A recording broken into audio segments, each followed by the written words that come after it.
Which X-Star will show up? I don't know. Plans change. $11.99, please. Oh, here we go. No bread, no water, just me. Monday Night Raw is the worst show I've ever seen. Go on your cell phone, YouTube. I'm world famous, bitch. Oh my God. What do YouTube? It's your boy Diakis. The real X-Star. It's your boy KT. Go ham. And we would like to welcome you back to Real Wrestling episode 90. 90. We're one old bitch. Alright, what's the first topic we want to cover? We did have WrestleMania weekend, WrestleMania 39. It's in the books now. And Stand and Deliver. You want to get the boring stuff out the way to sell first? Let's go ahead and get the fucking sell out the way, yeah. WWE merged with Endeavor. Vince's crazy ass somehow go from last year walking off a cliff to somehow come back stronger than ever. Yeah. Strike me down. I come back even more powerful than you can ever imagine. They said he came back for the sale. First time about going to Saudi, I get this, Eric Bischoff, the only one who, I know somebody else said it because they familiar with combat sports, like it only makes sense up here for like Endeavor to buy him for his combat sports or Disney. And I think those are the only two Eric Bischoff said. He said Endeavor most likely buy him because they already do UFC. Oh, I knew Disney wasn't gonna do it because they lost a shit ton of money with the Fox deal. Yeah, but it's Disney because Yeah, but no company still want to lose money. But they won't be losing money with WWE though. Anti-Semites. Because I don't know, dealing with 2K probably. Oh shit. Oh, I hope that deal doesn't mean they're gonna dump 2K and go to EA. Oh God, no. Oh, I just realized UFC games are EA. You're right. oh. Oh, Because EA, man, EA do nothing. Even though the UFC games are okay. But EA is like the eating ass of video games. I mean, Yeah. EA stands for eat ass. I mean, jeez, they're horrible, bro. 2K23 up here, they are horrible. Yeah. I mean, they scrubbed off a whole lot of the crap they done with the older 2Ks. What was the last decent Madden? Exactly. What? What? Shit. We talking about 02, probably 03. And I remember Madden. 07 was alright. But I did the play last outside, time EA did a wrestling game that I remember was Mayhem, and that was ass. What about Backstage Assault? Well, that's a claim. Never mind. That's a claim. Sorry. Yeah, they try to make wrestling games like Mortal Kombat. Finish him. Well, I got nothing to say about the sale other than they better just keep his dumb old ass away from the pen and the paper. Because if he do get there, I really hope somebody sue the fuck, even though it ain't worked yet. Somebody with money gonna get mad, and one of them investors, and they need to sue the fuck out of him if he even lays his hand on the paper as alleged Monday. Because I'm sick of this shit. Well, what he said, we got optimism, and this old motherfucker might come back and kill him. Nah, hell And no. anti-Semitism. Sue his ass out of the fucking bitch shit. If you want to go right for somebody, right for fucking Trump. Go up there and go tell him to visit his boy in New York. Give him some moral support or some shit. Just keep him away from the creative side, and we good. Because Raw already sucked. I think that's Vince, with Triple H. I think Vince like winners because boy, your boy going out say it. Yeah, it's Oh, I didn't get a mug. I didn't get a mug shot, but all those pictures made up for it. But I'm like, But we'll get back to how that pencil stash. Raw is later on. Pencil stash. Vince.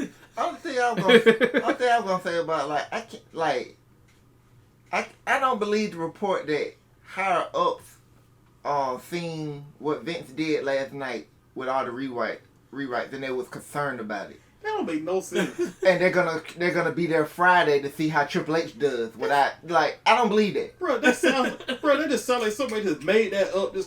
Yeah, exactly. Because Raw, this stuff didn't come out till after Raw.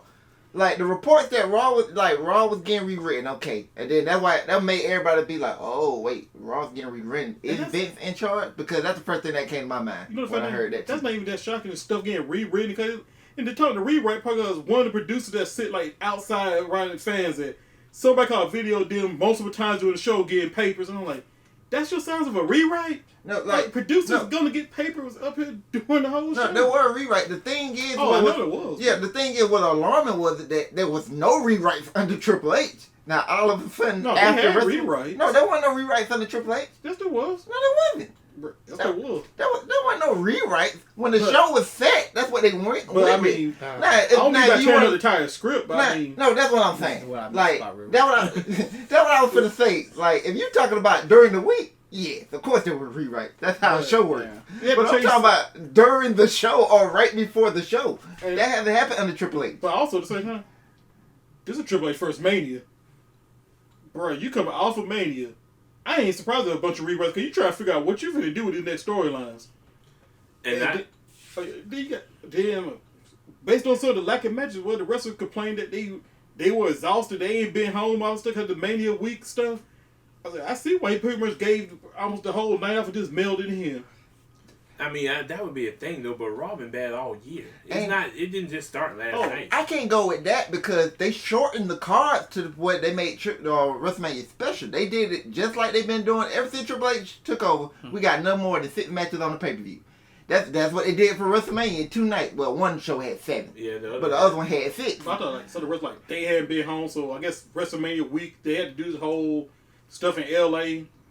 Yeah, I can understand that, but most of them didn't wrestle. That's my point. Most of them didn't wrestle. Now, if the key stars from those 2 nights, if they're complaining, did wrestle. Cause they just almost and Elias, but Elias didn't wrestle at Mania. If I'm right, can we say almost wrestle? He almost. That's why he was wrestling. He didn't do much. He just tossed him around. Matt Riddle showed up on the show, so he showed up fresh. Yeah. And Seth Rollins did not do shit. Literally, he didn't do nothing. He basked in his greatness. I'm like, they say he supposed to have said a segment. So I'm like, I think they up here came up with Mania, didn't have shit ready for Raw, and they just make it up as they win. Except for the bloodline. Stick that like the only part that was coherent to the whole show. I agree with that. I don't think they had nothing prepared coming out of Mania. Except for the main event. I think they did. It's just Raw just been fucking terrible. That's all. You know who I blame for this? What? Kevin Patrick. No. I'm going to tell you what I don't think they did because they were supposed to crown the number 1 contender for Bianca and scrapped that whole thing and went with number 1 contenders for Becky and Lita. So they didn't know what they was doing. They don't have a plan. First of all, they don't have a plan to win. What happened to the showcase? Why didn't the showcase be like a number 1 contenderships? Don't ask us. Ask Triple H. That would make sense, wouldn't it? I mean, it worked for the Street Profits. I was about to say it made sense why they came out there and challenged on KO and Sammy because they did win. It wasn't for the title though. And Rhea and Bianca standing out. I'm like, how y'all gonna say Vince? I was like, Vince went in and did that shit. And I'm like, then Cody Rhodes not getting a rematch, but then get thrown in a few with Brock Lesnar. I don't know. It was Vince. I see what he would. He would have led up to Cody versus Roman Reigns at Backlash. Yeah, that man said no rematch. You're not getting beat the fuck up by Brock and gonna fight Roman in Backlash. Now you just made a great point there. Mm-hmm. Under Vince, we would be getting a rematch at Backlash because of the Backlash. Yes, but in the Backlash workout, boy, that little bit of unironic support for Roman Reigns up here just vanished. Okay, I'm like, yeah, y'all keep throwing these ones up with Roman Reigns up here. He did. I'm still throwing up. I'm still throwing it up. Throwing them up. Yeah, I'm throwing it up. I'm like, bro, folks up here getting with the tribal chief up here. I'm like, hold up. He squashed some of that casualness. They show one boy up here went viral Twitter up here. Roman Reigns won. I mean, his dad gonna pop the confetti right in his son's face up here, and his son gonna rock out the room and say, "This is bullshit." I'm like, oh. We'll talk about it some more later, but let me tell you, once Roman won, I went and found every live reaction because I wanted to see how everybody, like podcast, all that. I wanted to see how everybody reacted to that. Because I knew it was gonna be, man. I seen one dude just start cussing, but just saying, "Fuck WWE, the bullshit, fuck." I'm like, because he was so convinced. He was so convinced Cody was gonna win. A lot of people was. Yeah. You convinced me to switch my pick to Roman. Cause when you said that, I'm like, this is the bloodline story, not Cody's. Yeah. I'm like, Sharon got a point. And then going into it, like Y'all talked me into there being other outcomes. Like Cody could win, they could go this way. But I was convinced. I said it's more story to tell with Roman staying the champion. I'm like, you put it there like, Strowman has a good ass point. And the only reason I thought that because I said it's no way in hell the Usos can retain. Like they have to lose to the Sami and KO, and it will make the story would be better if Roman kept the title. And the Usos lost because the whole point of Roman, this whole thing started, is he's been manipulating Jay. He's been manipulating Jimmy. He manipulated Sammy. He manipulated Solo now. That's what he's doing. That's why he keeps Solo under him. Because he knows it feels like he lost trust with the Usos. So he needs Solo there. Like Solo is like his right, he's the new right hand man. I think Jay been replaced and he don't even know it. Oh, he knows. Solo's that goon. Solo the reason he's still champ. He getting W. Yeah. Bro, even when Brock Lesnar came out on Monday, Roman looking like, oh shit, this guy again. Solo looked like he didn't even care about Brock Lesnar. I'm telling you, like, I don't know how this man keeps a straight face that hard through all this stuff. Like, I can safely say that I don't think Solo's gonna ever be on Roman's level, but Solo will be a top main event guy. He just gotta learn how to cut promos. Which he wasn't bad. To me, he wasn't bad in NXT. They just don't let him say nothing on the main roster. But the way he acted on NXT always makes it funny to me. Like, this dude actually managed to keep a straight face through some of this silliness that's going on. To the point where when he trying to be funny, it come off as funny. Because he don't, his facial expression still be the same, but he couldn't a joke.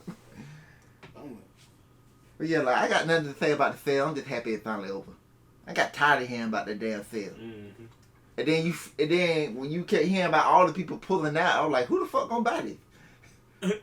I'm glad it's not the Saudis because that was the only realistic one. After everybody was pulling out, I was like, yeah, that's the only realistic one. It's the Saudis. And the crazy thing is, they're the third best option because if they funded WWE the way they do a lot of other business, they're hands off. They just cut checks. Yeah. So was it not like they would have any say so what's going? Well, they can, but and they cut necks. But that would be the only thing. But yeah, you can look at the Saudi Arabia shows now. They're part of WWE. It's like the Saudi prince ain't got his hands on it no more. Like in the early stage, he clearly did, but he don't no more. Dumbest wrestling fan on earth. I'm like, bro, you must. Hey, I want Yokozuna. Yokozuna I was story. just about to say, hey, I want Yokozuna on this show. Then you get some dude who look like him. He's the real tribal chief. He is the real tribal chief. I don't care what nobody says. I acknowledge him. I partially hope they would give him this kind of fact that WWE be doing a whole lot of other stuff outside of wrestling. Like they would have the biggest media reach. They be messing with ESPN. Disney owns them. They have ABC. Disney owns that. So they'll have a whole nother channel. Plus they already were doing those cartoons and stuff like that. I was like, that would be the best media option just outside of wrestling. Yeah. Because Disney most likely is not going to have much say so about the rest because WWE's most likely, even with this deal, they're not going to be on PG most likely. There ain't nothing going to change for WWE. They're just owned by somebody else now. And plus toy deals and stuff like that. Like, shoot, Disney. Mattel. I mean, Triple H came out last night and straight up told me that nothing was going to change, so I have to believe him.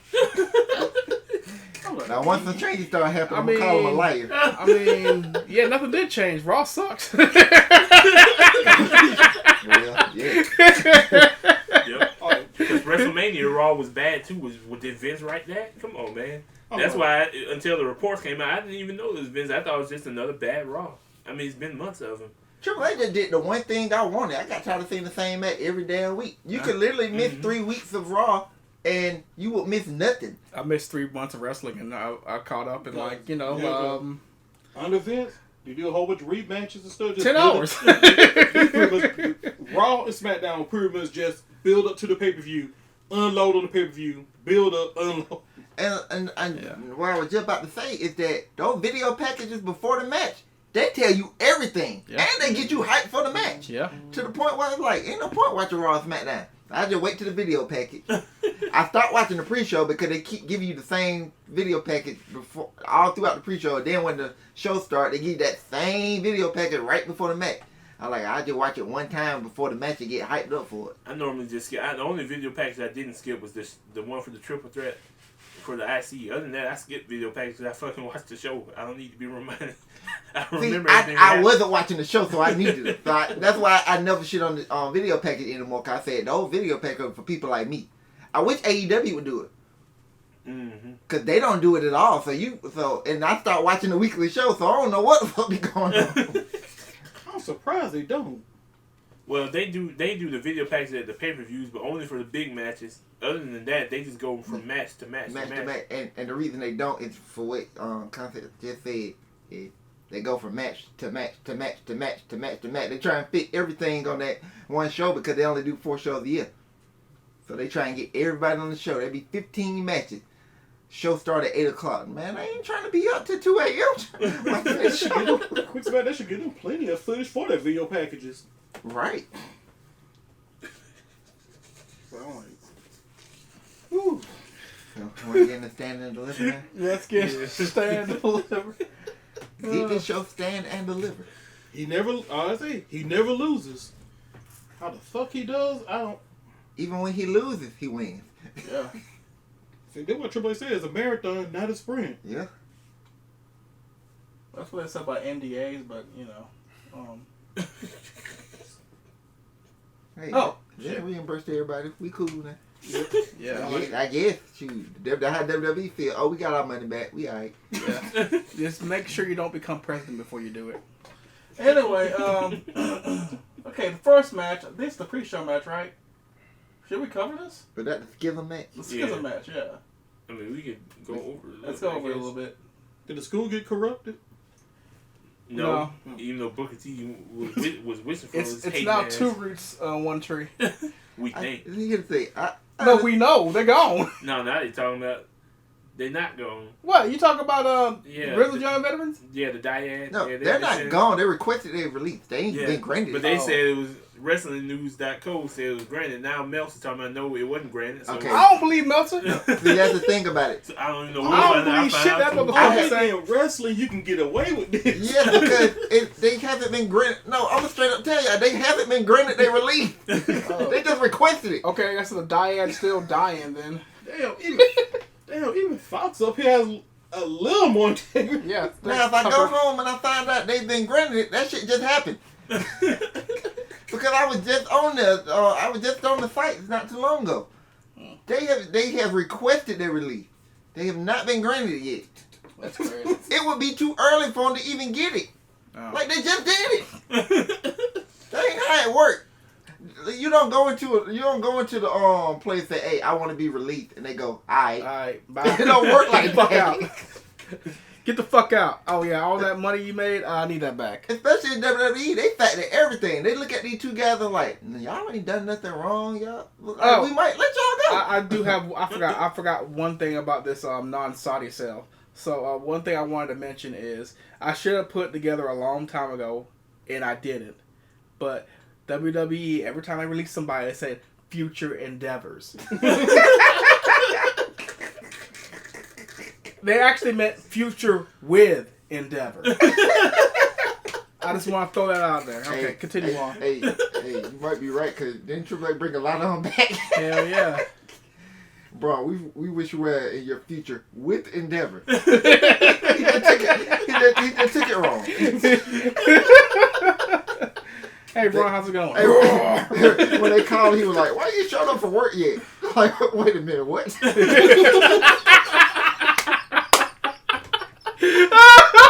A lot of them got that same call, like, wait a minute, what we fired? No, I said future with Endeavor. Oh, shit. Oh, shit. I'm gonna confuse the fuck out of everybody. Hell yeah. No, it's on that they actually said future Endeavor that are confused right now. They trying to come back. Andrade, we wasn't talking about you. We really meant future Endeavor. But they think that when Charlotte took the vacation. But as far as the Schism versus Chase U, I mean, it happened.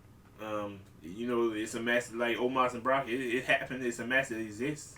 But there wasn't much to it, other than Duke Hudson still being a bitch. Even though he didn't turn, though, he's still a bitch. He been acting like a bitch the whole story.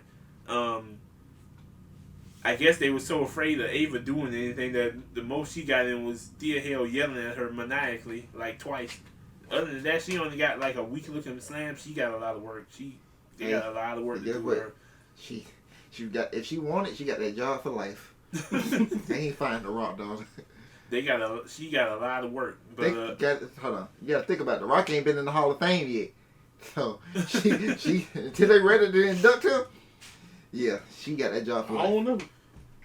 Triple H need to pull some weight now. Like Dwayne, somebody said, man, at least John Cena and Bad Bunny and who the other celebrity shows up, they showing up. And he said, this bald head tequila salesman won't show up for nothing. Won't even help his cousin. I'm like, yeah, at that point up here, like, I don't even care if he shows up at night. Hey, I can't blame him for not wanting to help his cousin. The last time he tried to help his cousin, he got booed out the building. Damn.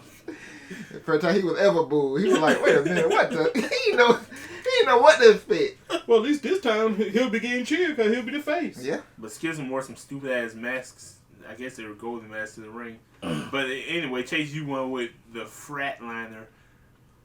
Which, yeah, which is I think it was a gory bomb. No, that ain't it. The name of that. It was. It was a gory bomb stretched into a SDO, reverse into a Flatliner. Cool. Yeah. That's pretty The cool. name of that move just sounds like a rape case is following it. Yeah, that sounds like... It doesn't hear that name like, is that name of a real move?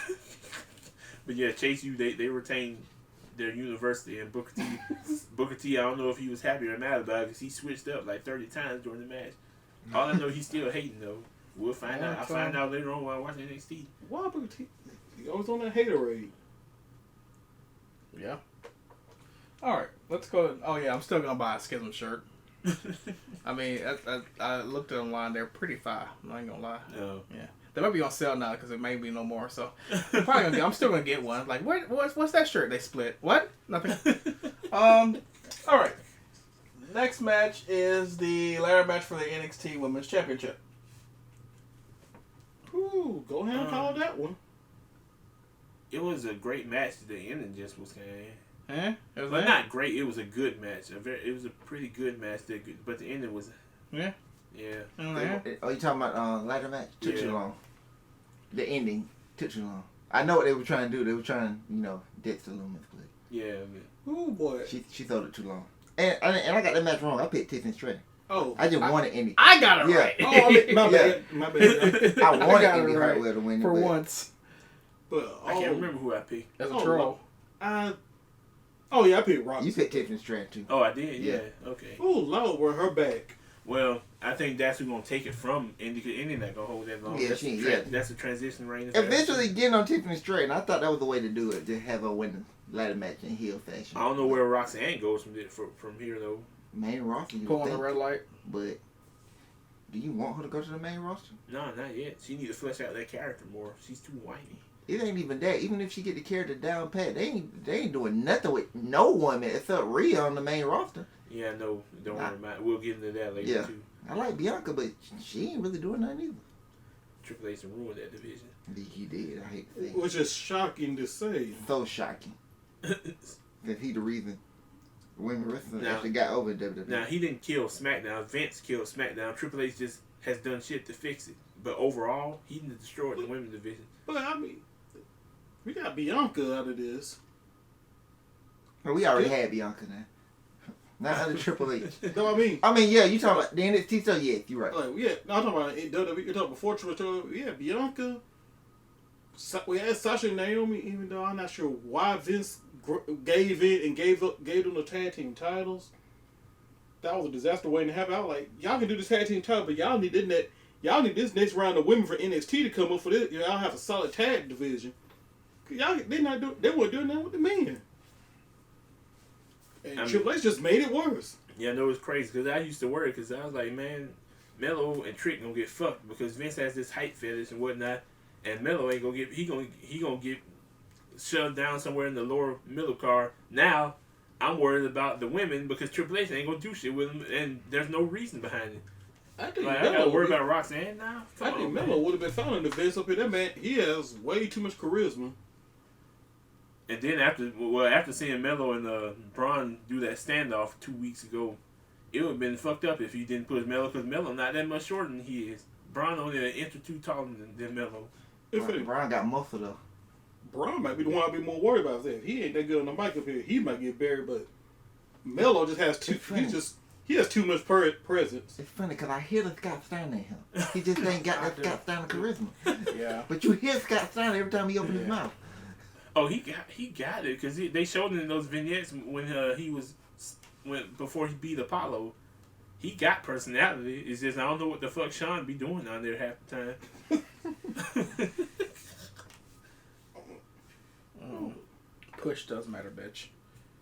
Oh wait. Yeah, we till around about this time next year. Congratulations, Indy Hartwell. Yep. Yeah. I wanted her to come up to the main roster with Candice so we could at least have a legit tag team and they could do something with Candice. But it is what it is. Okay. Kind of like this better for Indy. Oh, we can always get to that point. Indy confused with Seth and Becky because she got Dex. Man, don't speak this stuff in that. Huh?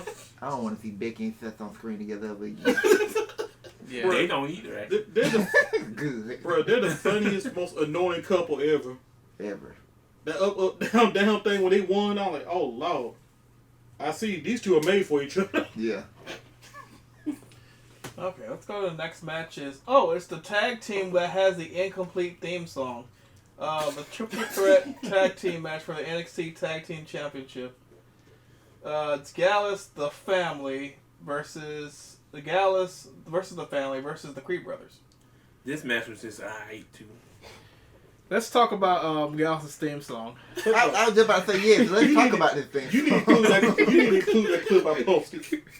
I will post that clip if I don't get banned. This theme song is different from the one I remember. Yes, it is. Okay.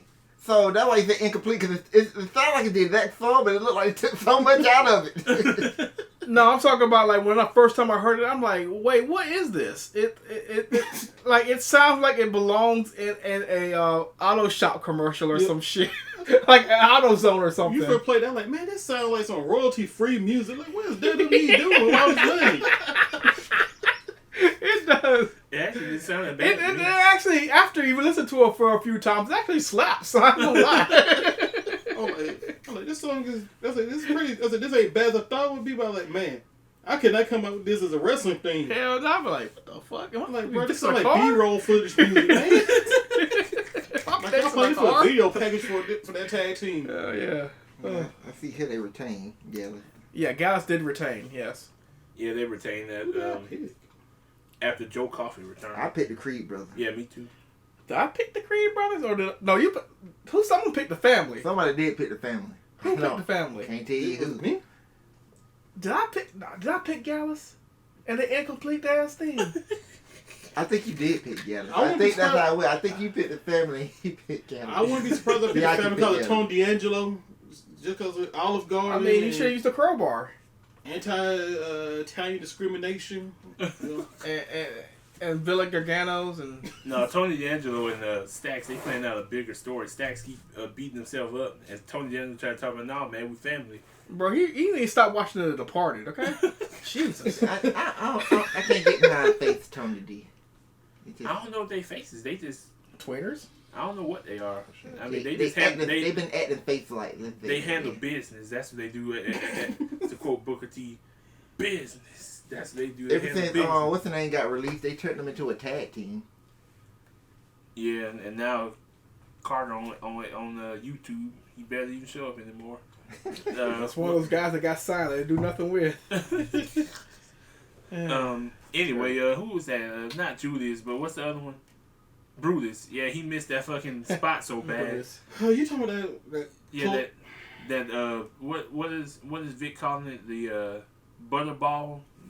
Yeah, the butterball senton, or whatever you're calling it. I'm thinking about a different spot. I'm thinking about a different spot. I'm thinking about when they were doing what I'm just calling about the old name Doomsday Device with 3 people. Yeah, that's the one. Oh, he tried to jump. Yeah.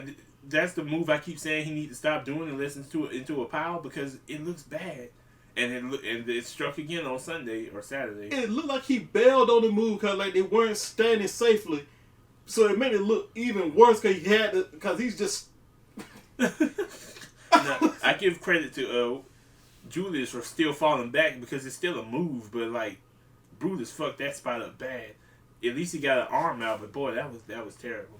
That's why you supposed to practice so many spots. But it didn't hurt the man. No, he just needs to stop doing that move. And plus, it's dangerous because if somebody doesn't catch him, that's tailbone right to the ground. And which he has missed before, too, on NXT. You got to do that to a pile. Tiffany learned that last match. Nobody stuck their arms. Well, they tried, but that girl hit hard. But yeah, Gallus won after Joe Coffey came back from his visa issues and interfered. Oh yeah, the originator of the incomplete theme. Well, they gotta get all these visa issues at the same time. They must all be signed up at the same time or something. Yeah, I guess. I forgot to mention in the women's ladder match that Jessie Jane actually came back. I thought she was hurt. Oh yeah, her arm miraculously works again. Yeah, I guess that was storyline. Or maybe it just wasn't that bad. But yeah, I hope it wasn't that bad. Because if it was storyline, I was fucking stupid not to let them go out there and have one-on-one. Yep. But yeah, her arm mysteriously works again. Yeah. It worked enough to push Gigi off that ladder onto another ladder. Yeah. We could say same thing on the main roster with Ronda. How the hell she healed that fast? No, Ronda's not here. That's why she didn't do shit. Yeah. Oh, I know that. Gigi had so much ass, he almost knocked somebody out of balance trying to pick her up off the ladder. I think it was Indy Hartwell, actually. Yeah, I think that's who it was. Her attire was not what I was expecting for the show either. So Gigi? Mm-hmm. Oh no, she was in LA. You know them booty shorts had to come out. Wasn't no way. No way. Cause the way these girls started wilding out on pay-per-views, bro. I was like, oh. Yeah, but Gigi been covering herself up since I guess she's not toxic anymore. And Lyra Valkyria was taking a lot of abuse. They were slamming her against ladders, the barricade. Good Lord, they beat the fuck out of Lyra Valkyria. Who was basically, like I told y'all see what I was comparing to the Roxanne. They got similar builds. It's just, Shawn Michaels is doing something with Roxanne, and he's doing something while he's doing something for Lyra Valkyria. Because I don't know what the fuck they doing that for stuff. I ain't getting us up here that ladder match was a lot. Oh, he just jumped back to the ladder match. Thank God that ladder match was safer than the one they did in Ring of Honor. Yeah, that's how I feel about Gallif. I ain't want to talk about that. We can go to the next spot. Dante Martin. Yeah. They gotta really start doing something ridiculous. His ankle went like I don't even want to talk about it. It was bad. And PW Insider told us he hurt his ankle very badly. Nah, he fucked his ankle up. Shit. Oh, we got talking very badly. I was like, I'm like, bruh. His ankle's laying at an acute angle. It's not supposed to be doing that type of shit, okay? I knew he hurt himself, but then when I seen the replay from a different angle, and they showed that Penta basically missed them tables. Oh. That's why he fucked his ankle, because Penta missed the table. He grind them, gotcha. Alright, cool. I'm like, badly hurt. I'm like, bruh. Nah, he gonna be out for a while. Yeah, and I hate repeated spots. We seen that same spot when he came off the ladder and did it on Matt Jackson.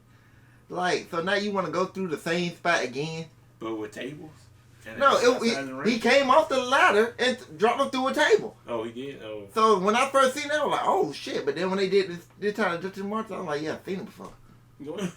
I'll give Dave Meltzer points to one thing.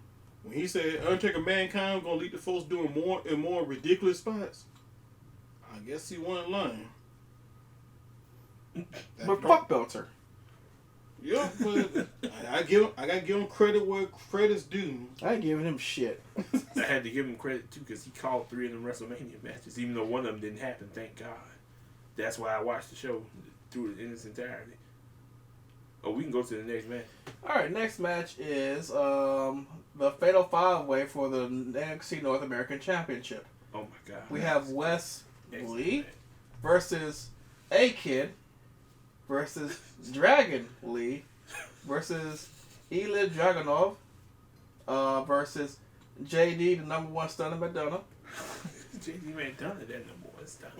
Yeah, that's it. Wait, this ain't the match with Axiom? Yeah. Oh, no, it's A-Kid. Oh. That's why I call him A-Kid. He's a kid. He shouldn't be wrestling. He's a kid. He did go off in that match. Yeah, that match was great. It was my match of the weekend until later that day. Yeah. I'm glad I got to see Axiom wrestle because A-Kid. Oh yeah, got to see that kid wrestle. There we go. Damn it, he showed out in that match. Yeah, him, Wesley, all of them. The Dragon Lee was on fire. Dragon Lee. Dragon Lee's theme song slaps too. Yeah, it do. I did not expect it. Until they change it. Gosh. Apparently you can't have themes that slap no more. Well, NXT, their theme song has been better than the main roster. The commentator just got me mad when they kept bringing up Dragon Lee. Like, oh yeah, he new to this. I'm like, I'm pretty sure these people seen Dragon Lee wrestle. No, that was Booker T talking about. It was Booker. He's a rookie. He's talking about, I don't know who this kid is, but he's somebody. Oh my God. He's not a kid, though. He's not a kid. As a matter of fact, I got that sound clip right now. I'm going to play it. Y'all keep talking to us. I be hating when they do that. When they try to make these people like, oh, he haven't done nothing here. I'm like, oh, but these people know who he is, though. Especially talking about NXT, they definitely know who you're talking about. Yeah, like, yeah, we know who they is. You could say, yeah, they didn't do nothing in WWE. Yeah, because that's true. You can't say they didn't do nothing. It's the reason they got this hype. There's the reason why they here. Yep. Did they JD McDonough? Nobody knew who the fuck he was when he came in. This man McDonough and Dragunov, though, they went at it, though, boy. They was beating the fuck out. Apparently, they got some feud going on. They've been feuding since UK. So they just carried over. Them motherfuckers went at it, boy. I mean, the whole match is fast-paced, high-flying, safe high-flying. So wait, I thought UK was gone when Dragunov came back. So, because Dragunov, he wasn't beaten for the title. He had to relinquish it because he got hurt. So he was feuding with JD then? He feuded with JD after he beat Gunther. And then, I think the pandemic and visa issues had something to do with them. Yeah. And they were feuding because JD McDonough was the one who brought it up. He said, we've been doing this for a long time. So I don't know when it happened. All I know is they know each other very well, and that's the basis of this feud. Makes sense. Yeah.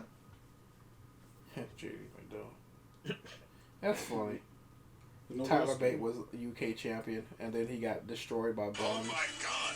Exactly.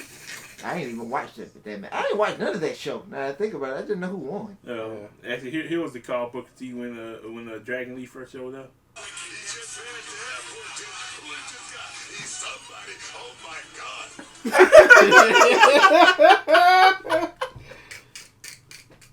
That was Booker T treating him as a rookie. That's why I said that man. He wasn't hating though.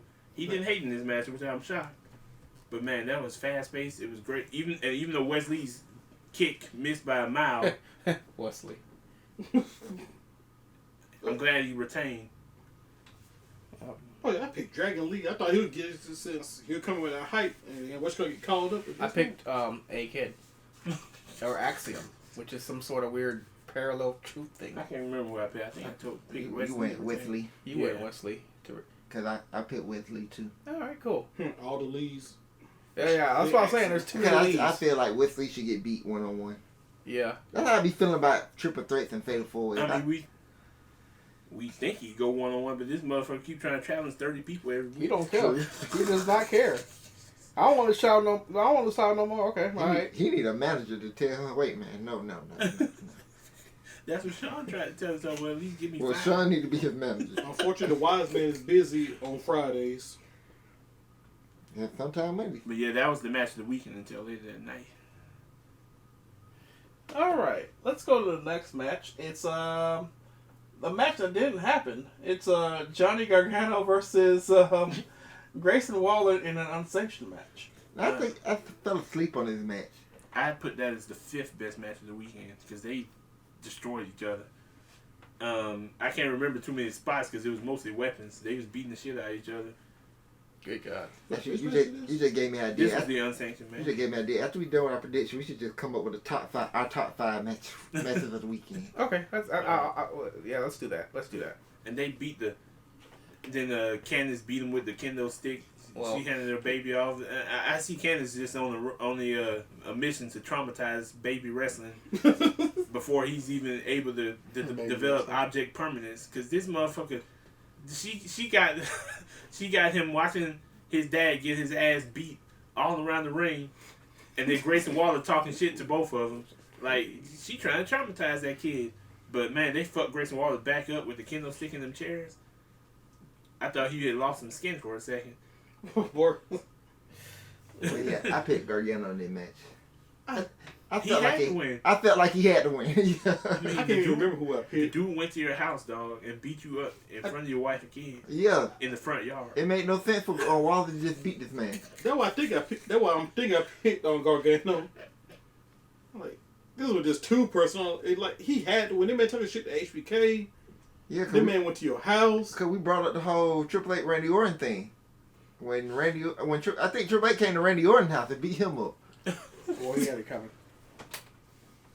I said it. I'm like, at least somebody pulled up to somebody's house. He said that was a fake house. Grayson Waller went straight up to Gargano's place of residence and beat his ass in the yard. Wait, that was actually his real house? The House of Wrestling. You know how I knew it was his real house? When the wave first started and they kept doing all those skits, it's the same house. Oh, yeah. Because they always did the front door. Like, they would always, like, Johnny would open the front door and get packages and stuff. So I remember the front door. Oh, I thought you were about to say the neighbors in the background, they had to make sure not to call the police. I still remember when they found out Indy Hartwell was helping Candice in that battle royal, and she sent him a TV because I think someone broke it. I think they broke his TV or something. Yeah. It was funny how it started because once Jenny put the TV up quick, Candice came in the room like, "Damn, you got that up quick." And then Candice was reading the note. She said, "For Indy Hartwell," Jenny said, "Who that loser ever beat?" Man. And then they were watching the match. You point out like, "Hey, you notice she was saving you throughout the whole battle royal." That's when she learned the way. No way.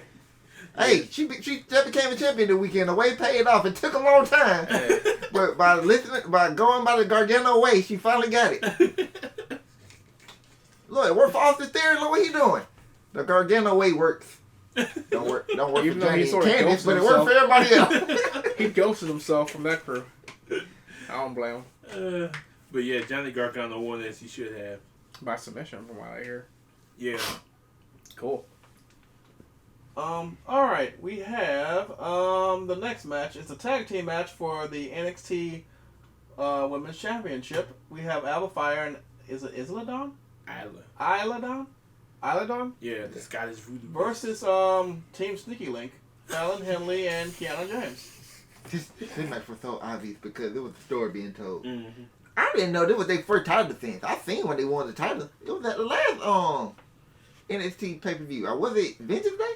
No, I think it was one of their special NXT shows. I think it was Roadblock. No, because I don't watch them, so it had to be one of the big ones. I don't even watch the special event. Damn. Because I remember who they beat. They beat the TikTok girls. Yeah, they beat Casey and Casey. Yeah. I can't never get their names. I always say the TikTok girls. Casey. Because I remember when they used to do them skits in the background, they be doing TikTok. They have all the women together. You see them two doing TikTok on their phone. Yeah, that was their gimmick at first. Now they just in limbo again. Because I don't know what the hell they doing with them. They could have been putting them on the roster on SmackDown. At least when they come up, that's a legit team. Mm-hmm. Will they do anything? Probably not, but... But, the story of this match was, well, towards the end when they tried to get, who was it, Briggs? Yeah, Briggs tried to give Kiana wanted the purse, and Jensen was like, no, don't give it to her. And so was Fallon, because they know that Kiana on that sneaky bullshit. So it's like, no, you don't help her win. And then Briggs, of course, his pussy whipped ass, he's conflicting and shit. And he was about to give her the purse, and it took too long. So finally, Isla recovering. Then they hit their finisher, which is basically the Fratliner, except different. They call it a different name. It's a mix, because I know Kaylee Ray, her finisher was the Gory Bomb. So I think they just combined on that. Yeah, they did. But yeah, that ended pissed me off. Because I'm one of those win by any means necessary. Yeah, that's how book it's 18. That's why I don't get mad at Roman matches, because that's what he's supposed to do. That's why he's been champion 3 years. Well, see, that's why Roman don't tag team with faces. See, they got heels. Kiana's a heel, and them 3 faces, and then it's on Fallon Henley too, because she keep expecting Kiana to do the right thing. Like, dude, woman, he shares that girl, She's not gonna do the right thing. Yeah. You got to step up and do it yourself. That's why it pissed me out because I was like, you must don't want to win. Like, give her the damn person and retain the belt. Yo, I heard Do a you song see with who you wrestling? Them bitches crazy. Shit. Retain the title so you don't have to deal with them no more. Now look, you lost. Now if y'all ever do get back on the same page and y'all want the belts back, look who you got to face. No, it's over. Fallon, what time is it? 9:25. Yeah, it's probably going on. Fallon better be snitching her ass off right now. Fuck that. You need to tell Briggs what's up, because this motherfucker blind. I don't know how you can't see it. But that thing about even if they do tell him he ain't gonna believe, he gotta see it for himself. Man, motherfucker dumb. Which we all know that's how that story's gonna end. She gonna be talking to somebody and he gonna see it. Team Creeping. You know, featuring 21 Savage and The Weeknd. And Metro Boomin. Nobody? Okay, I'll stop. But that match was also nothing to write home about. It was It wasn't. I actually watched that one. Don't know why. That one and Gallus were the two, they drug the show down. Bruh. Actually, I think I watched that one because it was toward the main event. I was trying to get ready for the main event. I like how they got NBA shirts for WrestleMania. All the Lakers shirts are sold out, but they're fully stocked with the Clippers shirts. Good. Nobody want that shit. For real. What's a Clipper any fucking way? It's a stupid ship, right? Well, we gonna move them to San Diego. Damn. It's like something like the Padres? I'm just gonna supply the Yonkers with the picture. They left all the Clippers merch. I'm like, yep, nobody bought that shit. Nobody want to buy that shit. Like, you know, like a, I don't know. Except for what, Anthony Anderson? There's a few Clipper fans. What's the dude who used to be on the show that, what's the name? Damn, I can't think his name. Shadow either. Trosico?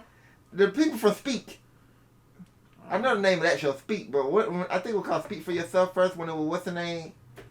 Oh yeah, you talking about Speak for Yourself on Fox Sports 1. Yeah, I can't Yeah, remember. the other Clipper dude. Well, you mean I can't think of his name right now. Black bald headed dude. Dark skinned black bald headed dude. He was on the show Bro, with that's too many. he was on the show with the dude who basically the lead host of Speak now. who, LaShawn McCoy? Not LaShawn McCoy. No. LaShawn McCoy is the lead host. It's the other dude. Oh, you mean Marcellus Wiley? Him. Yeah. He a Clipper fan. Bro, if you said Sports Nation, I would got it instantly. He was I on mean- Sport Nation. It was Sport Nation before it was Speak for Yourself. If you think No, about it, Sports Nation was on ESPN. Speak for Yourself was on Fox. Oh, you right. Two I'm different wrong. things, yeah. You right. I I don't mean, watch ESPN. if you I think should know about that. it, you know, Kim Kardashian was a Clippers fan, but she realized that nigga wasn't shit anyway, so. Zing! Alright. That dude's the king of Clipper fans. Anyway, let's go to the main event of Stand and Deliver. Carmelo Hayes versus the champion Braun Breaker former champion. Singles match for the NXT Championship. Well, this one stood, but it didn't deliver that much. I mean, I it was like good for the what match. it was Yeah. good for what it was. It But was.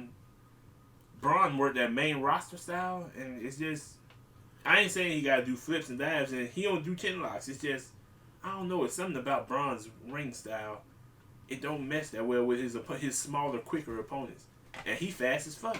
Yeah. It's just I don't know how to describe it. Then every now and then you see that Scott Steiner come out on, Yeah. and that Rick Steiner. He didn't put. That's what I liked about him, 'cause he combined their moveset. What?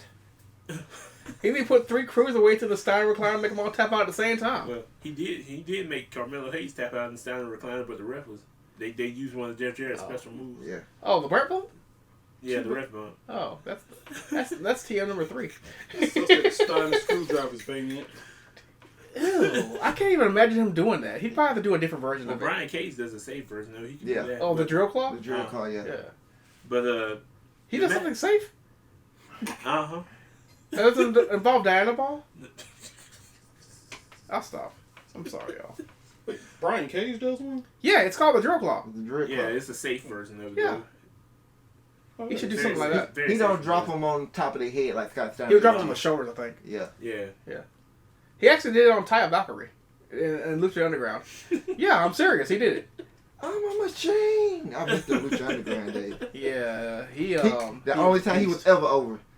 He was a beast. But Carmelo. Yeah. And True Winning Interest was hilarious too. Hilarious. That man's Oh too my funny. I guess he is him. I love why he was doing the I entry. see. They were showing up. They were showing in the jerseys. rafters. Yeah, in the All the rafters, people yeah. he beat in Lakers colors. Damn, that's... And some of them names I had forgot. I forgot he beat Roderick Strong. Yeah. Who? I forgot he dang, it was a lot of names up there. He was putting out bangers after bangers after bangers. Apollo up there, his name is Yeah, Apollo was up there. Yep. Roderick Strong was the first name, but I remember that one. 'Cause that's the one I forgot. That's when that's when they retired the cruiserweight title. Yeah. But Carmelo, he beat so many people I can't remember. Shoot, his other finisher weapon next up here looks like I want a lethal version of. I forgot who does that move. But yeah, I know what you're talking about. Someone else does that move similar while all the behind the back stuff up here, but I always say they look like they're giving themselves a rock bottom. I'm like, how is this a finisher? I forgot the name of that move. You know, at the end of the day. Is that what they're doing? In the days, do look like he getting rock bottom. Because he's falling back and they're on top of him with their arm over. So, Okay, that might be it. but at the end of the day, it's still a fight though, so I don't know what to tell you. Or does anybody else does a move similar to that? I'm not sure. I don't know what his bum ass did for WrestleMania. He couldn't have watched it. He can't afford it. Shoot, he need to go face Roman. He was the last one to beat him.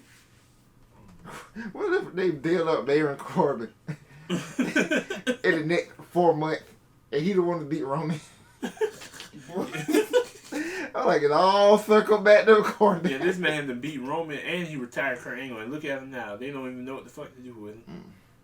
Wow. That's crazy. This thing had to retire Kurt Angle. Triple H ain't that ballsy. Triple H ain't that ballsy. I cannot imagine a face Baron Corbin making it come all around to beat Roman Reigns. That would just be hilarious. First of all, it would piss off so many people. Had Corbin ever been face? When he very first started. Oh yeah, when the 10 second stuff. Yeah. Outside it. What? Yeah.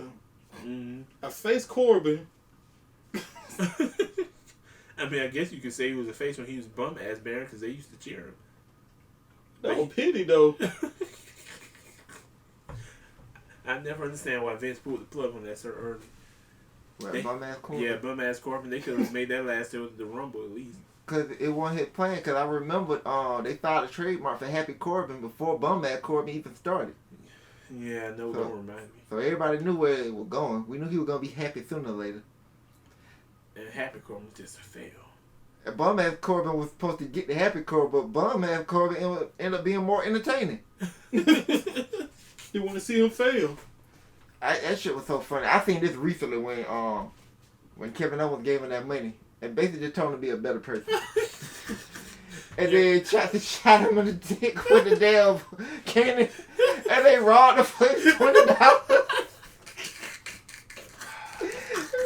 Kevin Owens just walked off like I tried to help him. Yeah, this man went from he retired he beat Roman last, he retired Kurt Angle, he was bum ass Baron Corbin interacting with John Cena, and now look at him. I mean, he could be Happy Corbin by beating the tribal chief. Now his gimmick is that people ignore him for bigger stories. Yeah. I'm trying to think how we, because since Bianca's up here out the work, how the hell can we set up Corbin turning face and him somehow legitimately end up in a situation fighting Roman? First of all, I don't think you can get there in 4 months. Hey, forget the timeline. We just got to get him there. Yeah, we just got to get him there, yeah. Let's get him there by Survivor Series. There's no way you can turn the face. He's a natural heel. I don't know how you can make a face Baron Corbin. I mean, I don't watch a bunch of natural heels turn face. The Miz is the number one example. The Miz should never be face. Who? Oh boy, that is. Mike Manzani. Oh, that guy. That guy, yeah. The guy that married Maurice. The luckiest man in the world. Everything about Miz's life is just lucky. First of all, getting out of Cleveland, that was amazing. Just there. Damn. Get on the real world. Actually, his reality show isn't too bad either. It's actually pretty funny. I've actually watched a It few is episodes. because I like the mother-in-law, She is hilarious. Maurice's mom. Yes. Oh, She is hilarious. Because when I first seen it, I had to think about like it makes so much sense. Cause I keep forgetting that Maurice is French Canadian. Yeah. So her mom would be like that. This is crazy as hell. Marie's been in America so long, you forget until she actually started speaking French. Wait, she French Canadian or French? She's French She's Canadian. French Canadian. Don't yeah, somebody else that's French. Cause Remember I read that storyline a long time ago that you had Scott Steiner and he had I made that storyline where you are the lowest tier pieces of trash because you're French and Canadian because you come from France and you're from that cesspool called Canada. You don't remember that storyline? I remember that, but I also thought I was thinking too, like, oh, Bitch. It's like some of Stephanie up here, like, blondes ain't my favorite, but 2 of the 3 X-Dog girls were both blondes. Yeah, I never did get that. Stacey Keebler and Maurice. Hey, And Stephanie And she in the Hall of shortly Fame. was Yeah, one of the blonde. Hall of Fame, yeah. Yeah. Stephanie go all the way blonde, but she was almost Miss there. Hancock. Alright. We can finally get back to him. Oh yeah, that dude is him. He's him. He's him. He's him. Yeah. Yeah, and after the ref got bumped, Trick Williams blasted. He blasted Braun in the back of the head with the title, but he kicked out at 2, I think it was. The hell? Yeah, they still had time to fill, Oh, okay. and I think the finish of the match was how did the match end? I can't How remember. did the match end? I forgot. I think they went back and forth a little bit more, but then Carmelo got the upper hand on him and he hit the what did he call his finisher? I was about to say he hit him with his Is it the finisher. nothing but net or something like that? But yeah, he hit him with that leg drop from the top and got the 3 count. All I know, when he shot, he didn't miss. Nope, he didn't. Yeah, you don't miss. And now he's the champ now. He's him. He's Yeah. him. Yeah. That's too many melons. That's that boy. Nah, this one doesn't actually wins championships. The other one might win And championship. then Braun went ahead and gave him the belt, which some people had an issue with, but I didn't see no problem with it. I mean, wasn't the match all about respect or some crap? Yeah, pretty It's which full was, circle. which was odd to see. Like Melo don't respect nobody. I don't know what the fuck that was. I think Braun definitely going up now. Yeah. He got to. I mean, that's the only thing that could justify him just handing over the belt like that, because they didn't cheat just to beat you. I hate when babyfaces do that. Oh, I respect you and all that, knowing that it was a 2-on-1 handicap match, and they beat you. So how you gonna say, "Oh, you deserve it, man. Here's the belt"? He's like, fuck this shit, you can have it. That's what he said, fuck this shit, you can have it. I'm good. I'm gonna bring that up again later too when we get to Cody. I mean, if they ever call any fucking body up, I mean, shit, what the hell is they doing Monday? Anyway, Bringing back potheads and... Oh, I'm Oh, sorry. boy, The Rock. Well, Roman caught one. Like I said in the chat last night, man, the Raw after WrestleMania, that's dead now. That's yeah, over with. it did. It had a good run, but it's over. Where this show stand? I don't know if it delivered. Let's give a rating. Everybody give a rating. My rating was a 8 out of 10. They broke their 7.5 out of 10. My rating is incomplete because I didn't watch half the show. I agree with that rating 100%. I watched 4 out of the 7 matches. I had no idea Skizzle on the pre-show. I thought that match just got skipped. Schism. Yeah. So Split. since I mentioned on the pre-show, I watched 4 out of 6 matches. Since there was no Since the AYT, pre-show don't watch. I mean, since there don't was no count. AYT bump up here where he randomly appeared, I think I said 8 or 8.5. I'll tell you this though, the matches I did see, they all hump. That's 5 away. A lot of matches, man. My rating probably would have been higher if I were more aware of what they were doing in NXT. Yeah, that's my problem. I think besides Braun and the women, HBK is Booker of the Year. And Booker T himself. I tell you this with HBK, he's trying. That's No. all I can tell you. He is trying. Not Booker T. Sean runs the women's division better than Triple H does. Yeah, They got a good pipeline of talent. they do, and and there's so many storylines Yeah, they run. in that women's division that don't even revolve the title. Yeah, even though most of them are dumb as hell, at least it's a storyline. Because this stuff with Briggs and Jen, I just skip I skip all the backstage segments because I can't take it. But think about it, them 2 women who were like no names not too long ago actually doing something. Yeah, they're porn stars now. Well, you got established women on the main roster who ain't doing shit. And then if you seen their tryout recruits up here for LA, I don't know what HBK cooking, but he is cooking. The books. I'm like, you got one eye on the talent and one eye somewhere else. But except for the one woman in the ladder match who I don't know who she is. KT, you brought her up earlier. Ooh, Lara Mercury. Yeah. See, I don't know her at all. But the fact that I don't even watch NXT and I know all the women on this roster and I know everything they're doing on this roster tells you something. I don't even watch the show. And I know what they're all doing. I know what stores they're in, where it's going and all that. I don't even watch the show. I know more about the women than the men. Yep. I ain't know Skizzle was trying to take over Chase U. Skizzle. Yeah, because it didn't happen until Drew Hudson bitch ass talking about, if y'all win the match, we'll give you Chase U. Andre Chase ain't agreed to none of that.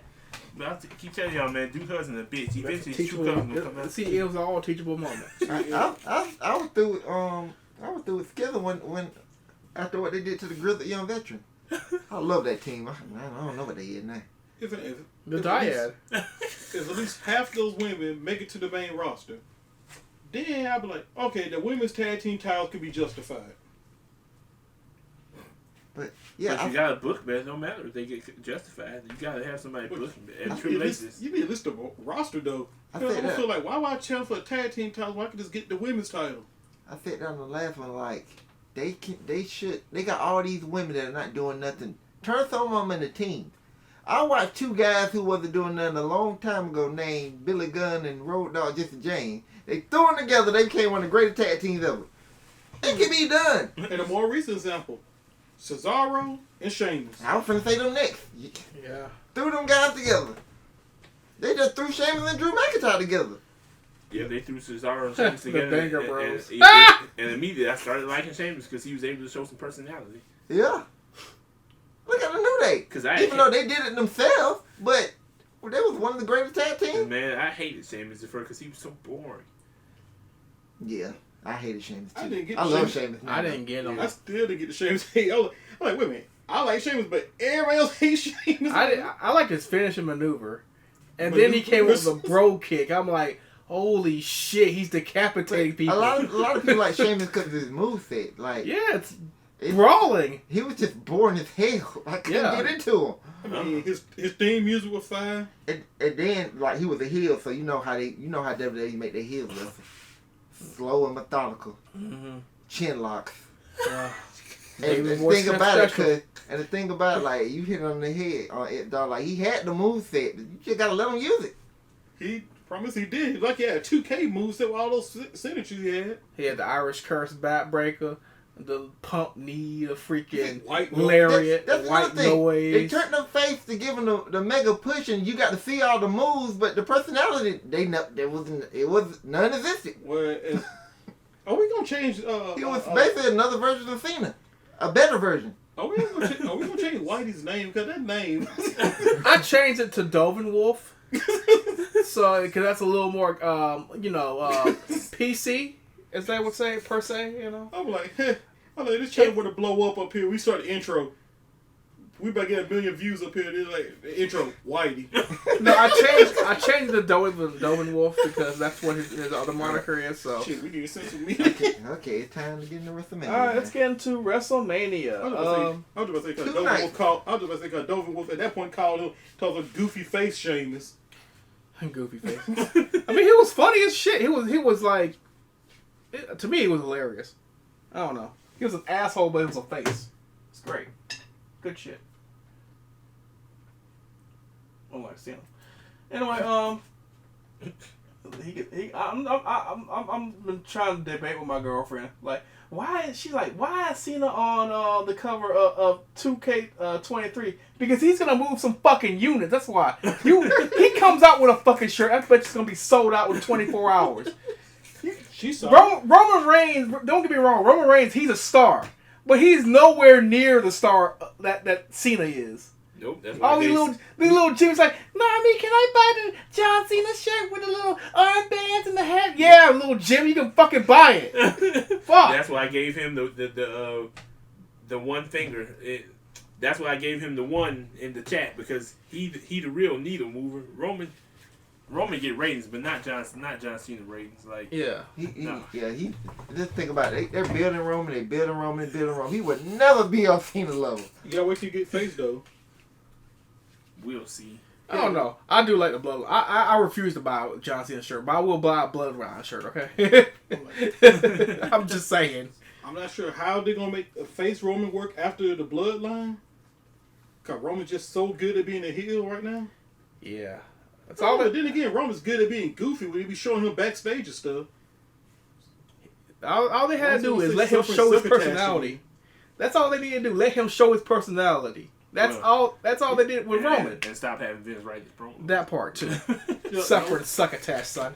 It's like I said, they turned him into Cena. We didn't need another Cena. He didn't have to be Cena. What? We could have just taken that badass from the Shield. Yeah. You know, the one that got over? Yeah.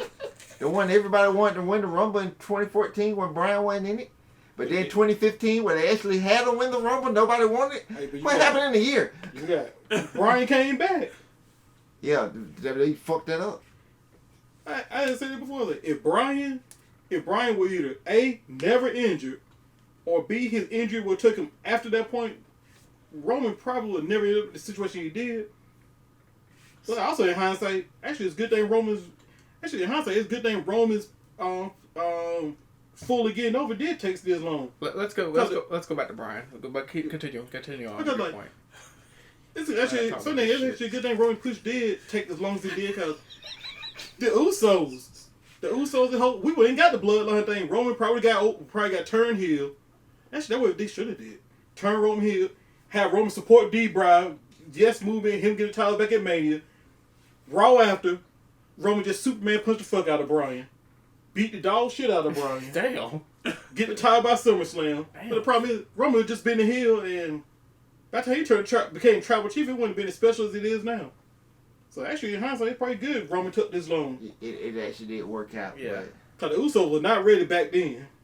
The Usos went on another level in 2016. And then they just slowly went up from there. And you wouldn't have had Solo. Yep. Paul Heyman definitely wouldn't have left Brock yet. Right. Yeah. Because Brock would have been much younger, so Brock was still being semi-regular. So, yeah, the bloodline would never work out the way it worked right now. Yeah, they definitely would have had Roman beating Brock like that. Technically, we already had the bloodline, because that's what they was called before. Yeah. They was called the bloodline. They just went back to, like, when they got back together just now, they just went back to that name because that's what they was. I guess I'd say Roman being tribal chief of the bloodline. Yeah, we didn't have the tribal chief then, though. Yeah. We had the guy who was still part of the Shield, but the Shield was dead. Yep. That was the biggest issue with Roman. The Shield was dead, and he was still there. He was still the heart and soul. That was my biggest complaint. Like, yeah, I was like, yeah, he's the hardest soul of the Shield, but like, y'all gotta get the music away from her at the very least. They should have got the whole thing. The vest, all that shit should have left. Basically, what they end up doing 8 years later. Yeah. Okay, let's get into the opening. Let me talk about Bryan. Oh yeah, you did say we have to go back to Bryan. Man, that heel turn. Oh. Let's talk about it. Oh my god, on AEW. Oh my god, I enjoyed every minute of it. I was like, yeah, what are you doing? Yes, beat his ass. That knee was so picture perfect, right in the center of his Kenny Omega's skull, and then he put him in the he put him in the lapel lock, and here comes the rest of the Blackpool Combat Club to start kicking the shit out of him. Like, yes, it's so good. Everybody's like, oh, it's so bad. No, this is beautiful. Yep. I don't like the Elite. I don't like the Young Bucks. I don't like Kenny Omega. This is beautiful. This is like the best thing ever. First of all, why does a heel turn? That should be a face turn. Yes, I agree. Like, oh, it's a heel turn. Like, the way you got into Daniel Bryan on his all, like, hold up, please don't bring up any of these crazy things Bryan be saying in the interviews. They need to start putting the mic in front of him. Yes.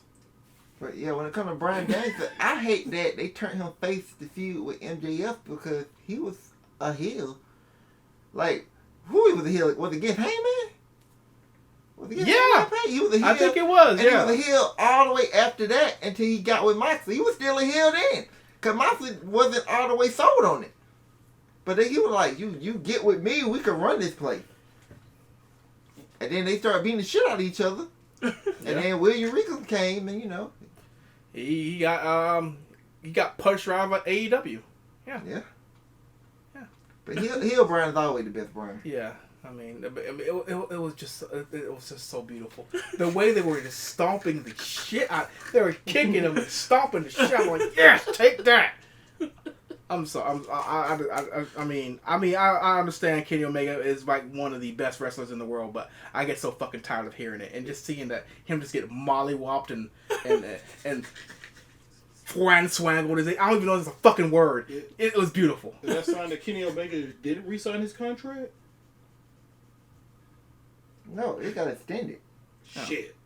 Well, his contract was supposed to be up in February, wasn't it? But it got extended all the way until for time missed. Yeah, all the way until January of next year. Damn it, CM Punk. Which is so convenient because the Young Bucks contract are also up at that time. So all three of them be free agents at the same time. Meltzer said they getting in the business of resigning the Young Bucks. And since as I said before, since Meltzer is plugged in, I'm gonna believe him when it's the Young Bucks because he plugged in. But that's the easy one to predict. They ain't going nowhere. Finisher named after him, of course. MJF not going nowhere neither. As much as he like to say. Kenny Omega's not going. Shohei Ohtani needs to go. If Kenny Omega leaves, he's gonna sign a 1-year deal. Yes. Just to work him WrestleMania. And Trout. I don't know where they're gonna fit him at. I think he's gonna do more than that. He can be the DH. He'll be fine. There's too many good matchups for Kenny Omega and WWE. Yeah, and he can do all of them in a year. Yeah, and then go Can't back. do that. I mean, if he talked to Triple H, say I want to do this, this, and this, Triple H would probably let him do it. Right, because like he'll go on the greatest wrestling run in history if he does that. Like, let's see, you got Orton if he's healthy, AJ Styles. Seth Rollins. He ain't got to work with too many guys. It's like that many guys. No, but I'm talking about. Like, we talking about once a month here. This man. No, I'm talking about how good this man run would be. You got Randy Orton, AJ Styles. Did I say? Oh, I already said Randy Orton. Seth Rollins. Cody. Roman Reigns. But see my point. You're running out of names. Brock Lesnar. We just getting to June. We still got schism on Mike. I thought, bro, this is the most amazing 6-month run ever. Schism. Now you ain't wrong. If John Cena shows up, you're not wrong. But I feel like this is how it should be anyway. I get tired of seeing the same. I hate.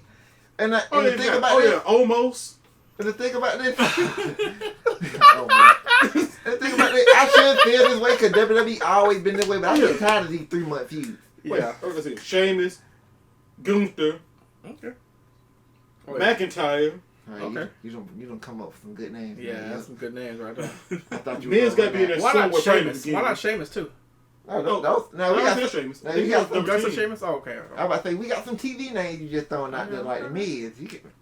Even though I wouldn't mind seeing it, but yeah, he can be the Miz on Raw. Yeah. In about 10 minutes.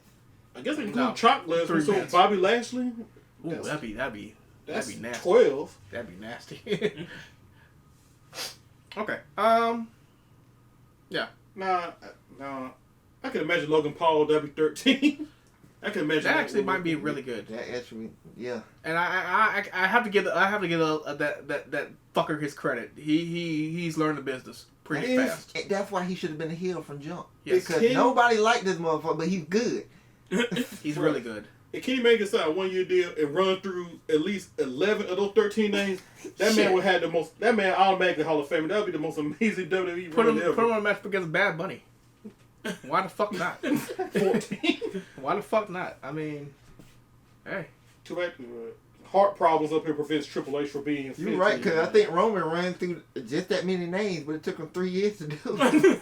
I mean, he only defends the title like every 90 days. But that's my point, because somebody put up a list of all the people Roman ran through, and you see Daniel Bryan name up there 4 times in like a month, like by a 4-month span.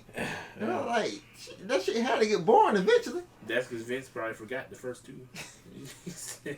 I'm gonna go get Brian, damn I'm it. about 99% sure I'm probably forgetting another singles wrestler. Brian again, goddammit. There's a lot on it. Right. We can keep going. You got Gargano, Ciampa. Like, it's names out there. Alright, well, this is his third time, and he's out, and Roman's already beating Edge and Brian. Then we have to do a triple threat? Right, Brian, and damn it. I forgot. I forgot when he beat him again.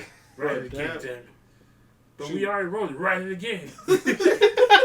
And then when WrestleMania was over, you'd be like, hey, Brian's about to leave. You know what? Have him fight Roman again. On the way out. Put his career on the line. Then after that, you said, well, we can't use Brian no more. Put him there to get Edge. You're like, did we just do this? Like, did we? That's number 16. Oh, yeah. Like, Finn Balor 17. Okay. You were like, I don't Cool, remember that. names. Roman Edge. Damn it. Kofi 18. I'm so glad we done That's the match. Kenny versus Xavier Wood. Yeah, that'd be great. That's the match. Give Xavier Woods only superpower for one match. People forget Xavier Wood actually can wrestle. Yeah. That would be the most out of left field for folks who ain't in the know. Yeah. Yeah.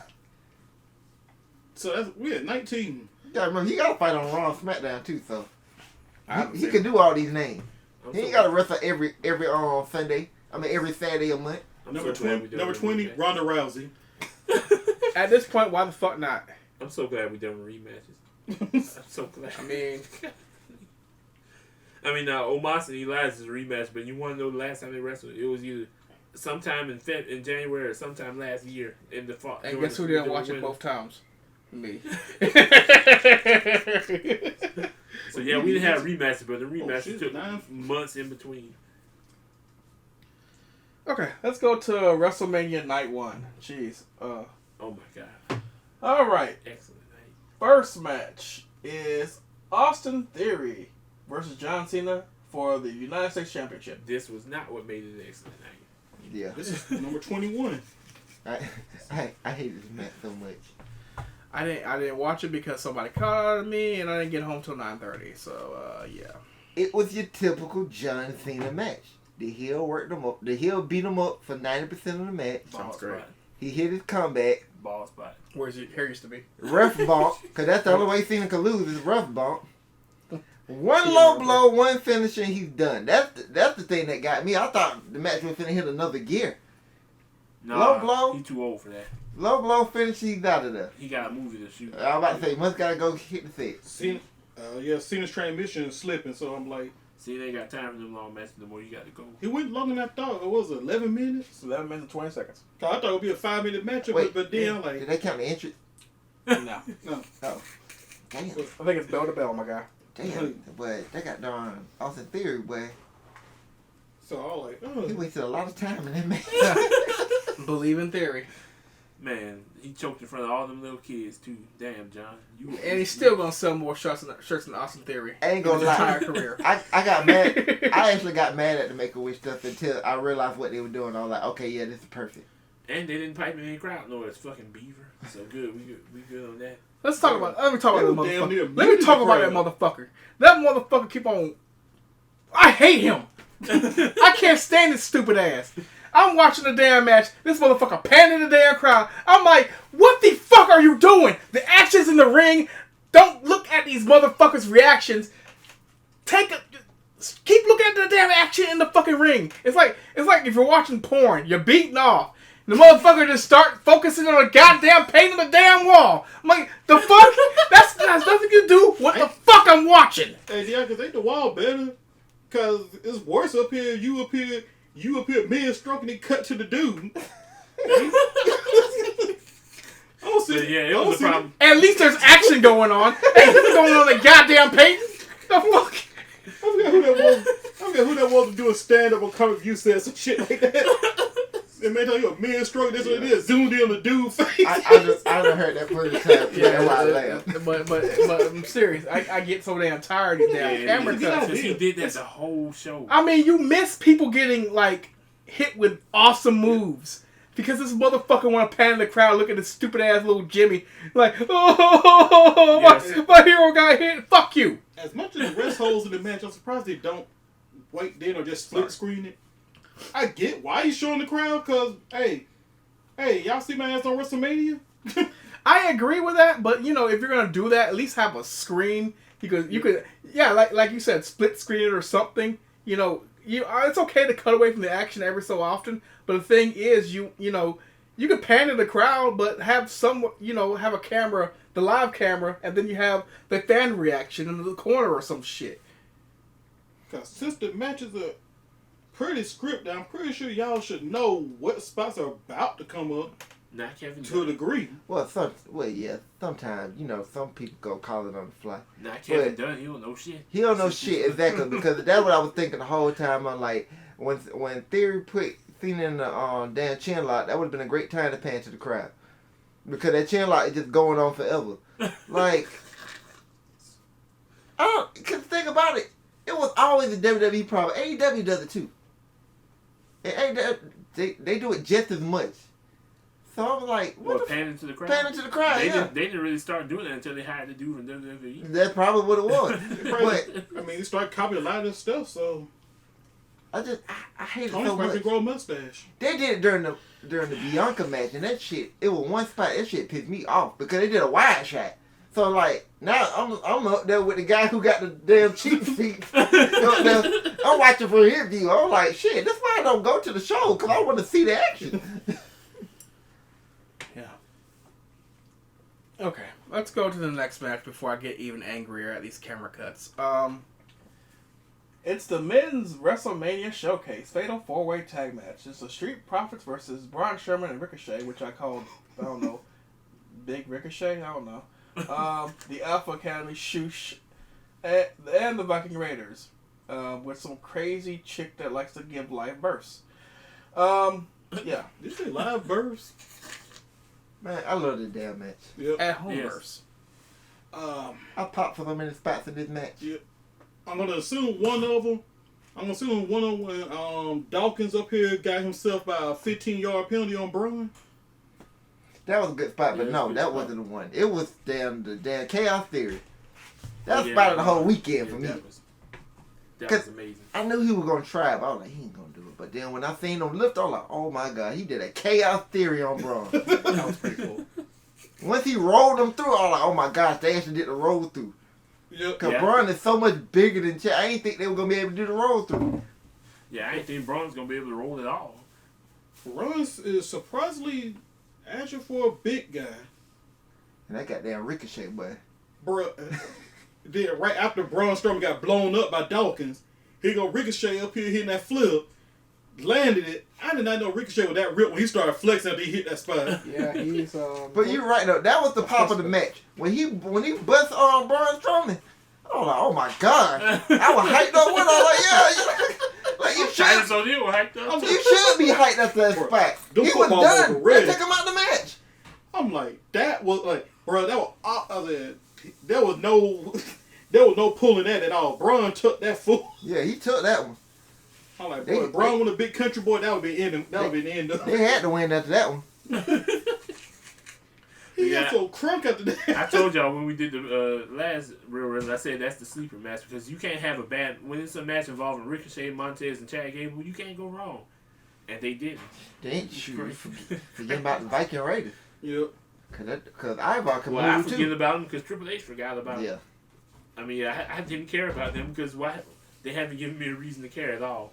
It seems like Triple H come up to the guy and they be like, hey, we want to do this and this and this. He be like, all right, you can have this gimmick, you can have that gimmick, but there's no plan for you. And like I said, I think that's where he ends every pitch that they come to when they want to change their gimmick or go back to their old name. I'll let you do this, but there's no plan for you. and like I said, I so want to blame Bruce Pritchard for some of this, but Triple H is the name we Who's hear. first? No, it's all Triple H. Yeah. And it makes you think, like, how much involved was William Regal in that team? Because at first I used to always think William Regal was just the guy who just recruited people. He had to have some influence. Because William Regal is still in NXT, and a lot of that team is still in NXT. And then you got to think about it. A lot of Triple H team got fired when he got we did that near-death experience. They released everybody, I think, except Steve Corino. Yeah. Well, and Shawn Michaels, of course. Yeah. But the rest of them were gone. Timothy Thatcher, he had got moved to a trainer. He had got released. Yeah. And well, of course, Regal, Samoa Joe, he was backstage in NXT. Samoa Joe. He was part of the team. He got released. I think they even released what's her name? I forgot her name, what she went by in the Indies, but she was the one who trained all the women. Sarah Oh, Del you Rey. mean Yeah, Serena? They got rid of her too. But Yeah, Sarah that's- Del Rey, you're talking about Sarah? I'm talking about you Sarah mean- Del Rey, but oh, yeah. okay. Well, yeah. But yeah, both of them I think are gone now. Yeah, Sarita in AEW now as a coach. Yeah. What else happened in that match that was big? I I know missed Montez Ford. He always got big spots in the match. I think we hit all the Oh big yeah, spots in Otis. He did his comedy stuff. He's Yeah. still over. He's still over. Yeah. I thought it was with male Maxim models. They're doing some Otis. storyline. Yeah, they're doing some storyline with OT. Like we don't know where it's gonna go, and I'm Yeah. pretty sure we won't find out for another 4 months the way they write. Yeah, stuff. because they basically gave him an ultimatum that he want to go with her as the coach. And he said, "Shoot, let's go, coach." And everybody called him the dumbest man alive. Well, Corey called him that. I don't know about. I anybody. agree. He going back to Chad Gable. Hey, I think he didn't he do another World Strong Slam on Braun? Yeah, he did. Yeah. Oh, okay. Bro, Gable was showing out so damn hard, bro. They were showing his Olympic wrestling stuff up here. Yeah, because he started off the match Matt wrestling somebody. Who it was? I mean, that man. Was it Ricochet? Yeah, Ricochet. That man landed a perfect Yeah, German suplex. Oh, I'm like, you got somebody belly flopped on the ground. This man managed to hoist this guy, keep him from scrambling away, Jeez. landed a perfect German with a bridge, and actually kept the dude from getting ducked on his neck. I'd be like, if he wasn't so short, But- yeah, Charlotte. But unlike the women, this really was a showcase because Yeah. everybody got over in this match. yep. Probably not Eric that much, but he probably like the only one from the Viking Raiders. He Oh, like you mean the only one because all his spots he did with Ivar. you mean the one that's not a gymnast? Yeah, but everybody else, including Ivar, had their own spot. Yeah. That springboard move that they do, the clothesline German. Yeah. But it was a real good match, and they really had nothing to build upon. And they don't have nothing to follow it either because other than them getting the paycheck, it was just a showcase. That's why when Kevin Patrick was talking about, oh, this means so much, Corey, like, means what? There's no they don't get no work until it's just a match. Well, we'll probably see on SmackDown. So this seems like where everything actually goes down these days. Yeah, which is crazy. Like SmackDown that went from the greatness in 2016. First it was Raw Review featuring Yep. SmackDown. Then it became great in late 2016, and then they fucked everything up by firing up Ryan Ward. Well, replacing Ryan Ward on his honeymoon. And they sucked. They was average for 3 years. What is he doing now? I don't even know. I don't know, but he was the reason NXT was so good. Is he He still in WWE? he got his call up to SmackDown, and SmackDown ended up being good. You would think they would protect somebody like that. Is he still in WWE? I don't know about those. If he is, he got nothing to do with creative Ah, at all. I can tell you that much because, like, KT just said he got replaced. Yeah, I ain't even gonna go into it. I went on that rant enough, but still. well, there's plenty of time for Triple H to bring him back. Then kind of like Yeah, technically he was a Triple H guy. bro, wait some of these guys getting nothing up here. I'm not even sure how valuable that is right now. According to his LinkedIn, he's the VP of Creative Writing at WWE. Whatever that means. That means he don't write now. He just oversees. So was he underneath Triple H and this still happening? Lord. Also says concept development. I don't know. But he says he's the VP. That means he ain't really got no power. He just write. I mean, he probably sees some stuff, but he ain't the head writer. He probably oversees. He oversees the writers. The writer's the one who's doing the writing. His job probably is, okay, come up with something by Monday. He's probably doing the most work that Triple H just approves everything. Yeah, that's what I'm saying. He probably just tell the writers to come up with something by Monday. They come, they show whatever they come up with. He sees it. He makes sure it's good. He send it off to Triple H.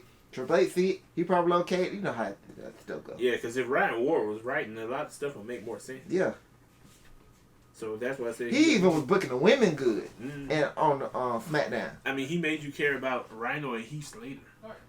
Cause we definitely. We had the first SmackDown pay-per-view when they were their own pay-per-view had 3 singles women matches. Yeah, and they were all good. Yeah, Carmella and Nikki Bella had a good match. And a good feud. I actually like their feud. I was just happy they were doing something with Carmella and Alexa Bliss, because when they got called up, I thought those two were done. Yeah, that was when they... Because them two did nothing in NXT. They started doing stuff with Becky, too. You know, I didn't like Alexa Bliss beating Becky in their feud, but, I mean, at least it was something. At least it wasn't Alexa beating fucking Bayley. But yeah, man, 2016 SmackDown, up until WrestleMania when they screwed everything up. That was the shit. So, let's go to the next match. Seth fucking Rollins versus Logan Paul. Featuring KSI. Man, that match, it sounded great. One of the best matches I ever listened to. Because I went to watch the fucking Logan Paul. I ain't seen damn spot. I just know it sounded. I just know it sounded action packed. So it was one of the greatest matches. Hey, at least you had listened to your boy. Let me tell you, I would think just like you if I hadn't seen the Roman Reigns Logan Paul match. So you knew going in there with Seth Rollins, it was gonna be good. It was. Mm-hmm. The right person won because Logan Paul would have won the goddamn match. Bro, that's still, I'm like, But based on the story they told, there's no way in hell Seth Rollins could have lost. Logan Paul knocked him out twice. Nah, I mean, made him look stupid twice. I mean, it's Logan the Paul made him Gargano situation all over again. Like, you got to beat his. He got to win. Good match. Really, ain't no really spots to talk about. Except when KSI got splashed. Yeah. That was funny. That's exactly what you get deserved. Like, I'm like up here because up here, oh, that's his brother in that costume. I'm like, that's a black man. Everybody, I thought it was R-Truth. I did too. I thought it was R-Truth. When they if it wasn't for what's anything, they KSI, I would have still thought it was R-Truth. And I said, who? Exactly. I was like, I'm like, and I hate that when he had to explain the whole thing to her. I was like, that's the problem. I'm like, you didn't need to explain it. I'm like, we don't give a damn. I know exactly who the motherfucker is. And he got everything he deserved. Like, who knows will know. Exactly. Those who don't know don't care. Most likely. Because I ain't give a damn. I knew what was finna happen. Once he took the mask off and they said he was friend with Logan Paul, I said, that's why he wearing that big old cushion shit. He going through the table. And then he, bro, first of all, that spot, I'm like, this gonna have to mess up right. Then man taking a selfie talking shit up here, like, this has to mess up right. Then Logan Paul taking a drink up here, I'm like, oh, this finna mess up, got Seth in the mood. Like, right as I saw that part, I'm like, yep. Seth pulled the man. I guess he had to do it early as he did, though. Cause like, Logan actually had plenty of time not to actually jump when he did that. One thing I would say about this match was giving up Triple H for burying his own finisher. Oh, fuck. Logan Paul, of all people, kick out a pedigree. Bro, his pedigree began buried a whole lot. A whole lot. Yeah. That's why I said he done kept his own move. The shuffle. I guess HBK like, hey, everybody else killing my finisher, bro. Yours got to go too. Yeah. Well, they buried Shawn Michaels finisher. That shit a transition spot. Force the Destroyer now. That's why I was mad when Dolph changed his finisher to a super kick. I'm like, come on now. How your super kick any different from anybody else? You at least could cut the famous guy. I don't think nobody else does it. Tell he grew up in Attitude Era. His whole moveset with DX, wasn't it? Yeah, pretty much. Surprised he wasn't dropping elbow from the top rope. I think he had. Probably was. I just don't remember. Probably was. I don't know. Yeah, not the heat singer. But yeah, the most I can say about this match is thank you, Michael Cole, for being so great, because I didn't have to watch a single thing. I knew what was going on. I appreciate it. Yeah. Then we had to listen to Kevin Patrick on Monday. The best thing about the whole match was the entrance. Seth Rollins' entrance. I didn't care about Logan Paul coming down on the zip line. What the hell was he? Because he wasn't shit the hell up. Man, Seth Rollins' entrance was kind of halfway through, because the guy came out there. He wasn't even leading the orchestra. He was leading a soundboard. Like, Kevin Dunn pressed the button and he did the stuff. I'm like, what's the point of this? But then Seth Rollins came out dressed like he just came up off the top of a Christmas present. You gotta give the crowd prop for catching on to what the dude was even doing. Because that's all he was doing. He was directing the crowd. You had some people back there with pianos for the next day. You could have called them up. They could have played them down. This man directing a voice. Yeah. Yeah, but it fit for what Seth Rollins was doing. He wants to hear the crowd sing his song, so you got somebody just basically telling y'all to sing his song. Yeah. I like the intro. Well, I like Seth Rollins' intro. Seth Rollins really needs to just stop stealing Pretty Deadly's clothes, though. Like, Yeah. And Becky's closet is raiding it. Yeah, I mean, because Becky don't even wear the stuff no more. some of the stuff Seth wearing, Pretty Deadly would look at and say, "Ooh, that's kind of gay." I'm sorry, the Astro Boy boots, man. I still will never forgive him for that shit. I ain't know who Seth Rollins was supposed to be. Was he supposed to be Jeff Jarrett or Shawn Michaels? He Shawn mixed them. I'm like, Seth Rollins is like, bro, you're the wrestling version of Russell Westbrook, bro. Boy, your outfits. Apparently, Seth Rollins stole Chris Jericho gimmick with the crowd singing his song. Yeah. Apparently, Chris Jericho invented Yeah, it. he invented that. Yeah, he invented that, yeah. Good match, wasn't it? Alright, next match is the 6-woman tag match between Trish, Lita, and Becky versus Damage Control. Why they call it Damage We ain't Control? been doing no predictions, but Well, we didn't get these. Well, I think Becky did explain I that think control, but Oh, I'm gonna go run through mine. I know I picked Austin Theory to win. I think I picked Cena. I said Theory should win this match, but I think I picked Cena. I think I picked Cena. I picked Theory because you can't get buried like that and then lose. That'll be the reburial of Austin Theory Part 2. And I remember agreeing with you, but then I said, you know what? Cena should win this damn match. I think What about for the Yeah, tag I match? picked Cena. I picked the Street Profits. I picked Street Profits. I know I did. I think I picked Strowman and Ricochet. I think I picked. I picked the Street Profits. I think. Okay. And I think I picked Logan Paul. I think I went with Seth Rollins. I Seth went fucking Seth Rollins. Yeah, I Seth went with fucking Seth. Rollins. Because I actually hold on. Did I say I picked Logan because I said no? I think I said Seth because fuck Logan Paul. Okay. Yeah, I think we all said Yeah. fuck Logan Paul. Okay, I can't remember. I think I caught up. picked Logan. I'm not sure. Alright, we're caught up now. I think I went with did I go with Damage Control? I went Damage Control. I went with the veterans. I think I don't know. I don't even remember. I got Meltzer because I think up here I went with Old age Damage sucks. Control. So I thought, Trish Stratus gonna turn heel. I heard yeah. that too because I thought that I heard would be about a that great too. route to go. I'm like, well, that would get the belts off of them because Lita definitely lost about 4 or 5 gears. Oh my. I honestly thought they was going to defend the titles on Monday and drop them. Yeah, but I think they rewrote that. Yeah, I think they just pushed it back a week. Yeah, with a different team. And all I know, I watched that match on 2. I had no interest in that match, so I watched it on 2 times speed, and Lita still looks slow. This is when I start having streaming issues, so I only think parts of this match. I think about half the match up here. I think folks were up here wondering how can Trish Stratus top hold on. Several spots in that match, I was like, "Are you trying to have a malfunction up here?" Well, she had a bra on, so I mean, she was strapped in. Bro, that bra pushing everything. Yo, but she did that corner spot. She was hanging upside down. I'm saying like, well, if they don't pop out now, they never will. Lord have mercy, she was trying. I didn't care about this match anyway. I still think it should have been Becky versus Bayley 1-on-1. But they gave us the match like months ago. Yeah, I didn't give a shit. That's why I watched it in 2 times speed.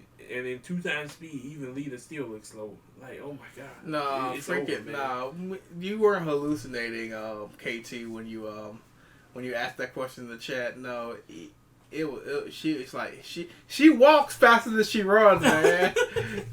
It's so sad. I'm like, wait, are you running or are you walking? It's so And bad. that poetry in motion was just... It was just a poetry and like slow motion. no. It was a poetry and no. But is it me? Did she move faster in the match with Becky? The 1-on-1 match? Yeah, but that was 3 years ago. That was 3 years ago? I thought it was... Oh, well, it was before the pandemic. No, it was during the it was during that long Becky run when she was big time Becky. It was during that for sure. It was the Elimination Chamber, wasn't it? About a year and a half ago. Oh, a year and a half ago? I thought that was the Saudi show they wrestled at. It could have been one Elimination Chamber at the Saudi show that year. It was Elimination Chamber. I know that for a fact. I can't remember. Yeah, so maybe it was 2 years ago. Because that's the same run where That's when No, the crowds Big came Time back. Bex faced Doudrop, right? It was a year ago. That same run, right? Yeah, she faced Doudrop at the Royal Rumble. Yes. And then she went on to face Lita. Yeah. Elimination Chamber. Yeah. Oh yeah, I wasn't watching this, so I So don't you know. talking about, anybody care about NXT spoilers? I do. I do. Oh, I'm going to take a look at it. But go ahead. It must be something. Let me look at it, because I don't watch this show no more. Yeah, me too. But no, just something I saw earlier. I was like, I don't think. What is it? A debut? No, there's up here a result up here. Like, huh? Look. Oh, okay. But That match it came out of nowhere, though. But but anyway, what's the next match? What is the next but KT match? do won't be a spoiler. They're doing Indy Hartwell versus Zoe Stark for the title. Oh well, Not a that spoiler. has transition written all over it. My God.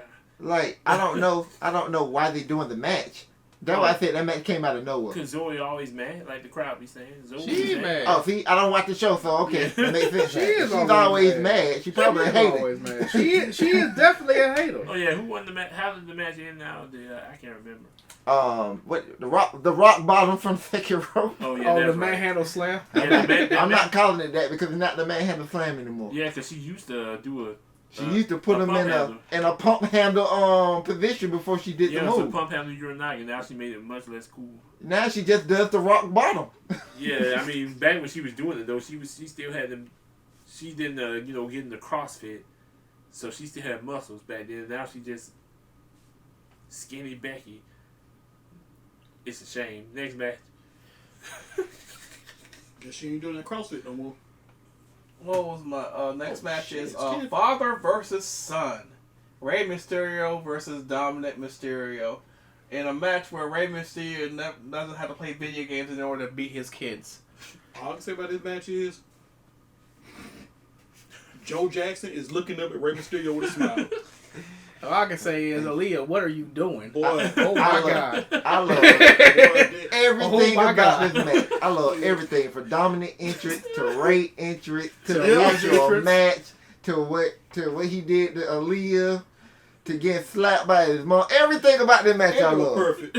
And Ray beat his ass with that belt. Even Finn and Priest coming out there. I'm like, at least it makes sense. He can't beat Ray on his own. Yeah, then the new LWO came out there and fought them all. The LWO. But no, when he beat the shit out of Dominic with that belt, no, I was dying. Oh. Like, yes. Apparently they for life. The NWO been gone. LWO still going How strong. was that Michael Cole's hatred of Dominic just... That man was going crazy. Corey had to try to calm him down. I did like how he told the story with the match because I didn't. When he came out with the match, I was like, okay, he did win the Rey Mysterio match.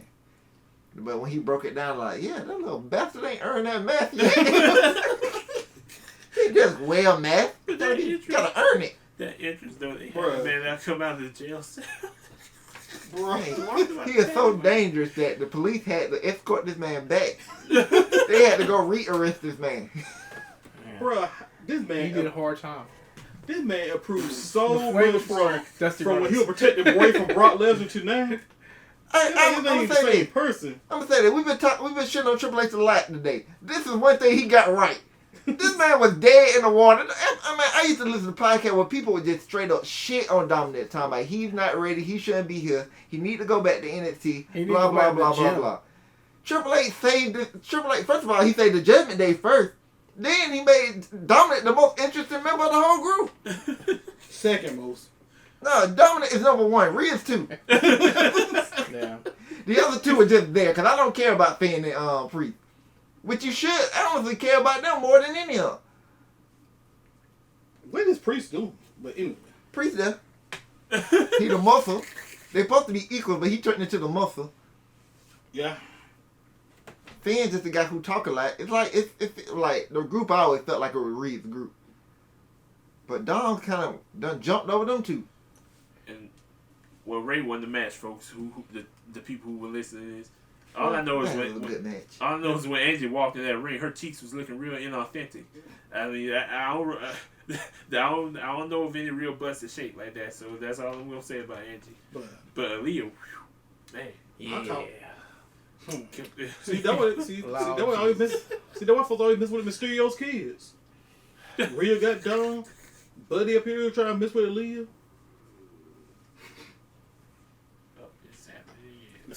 I caught hell for that Joe Jackson line. I guess folks fight pages where I said it. So like looking up, I'm like, dog, have y'all read about Joe Jackson?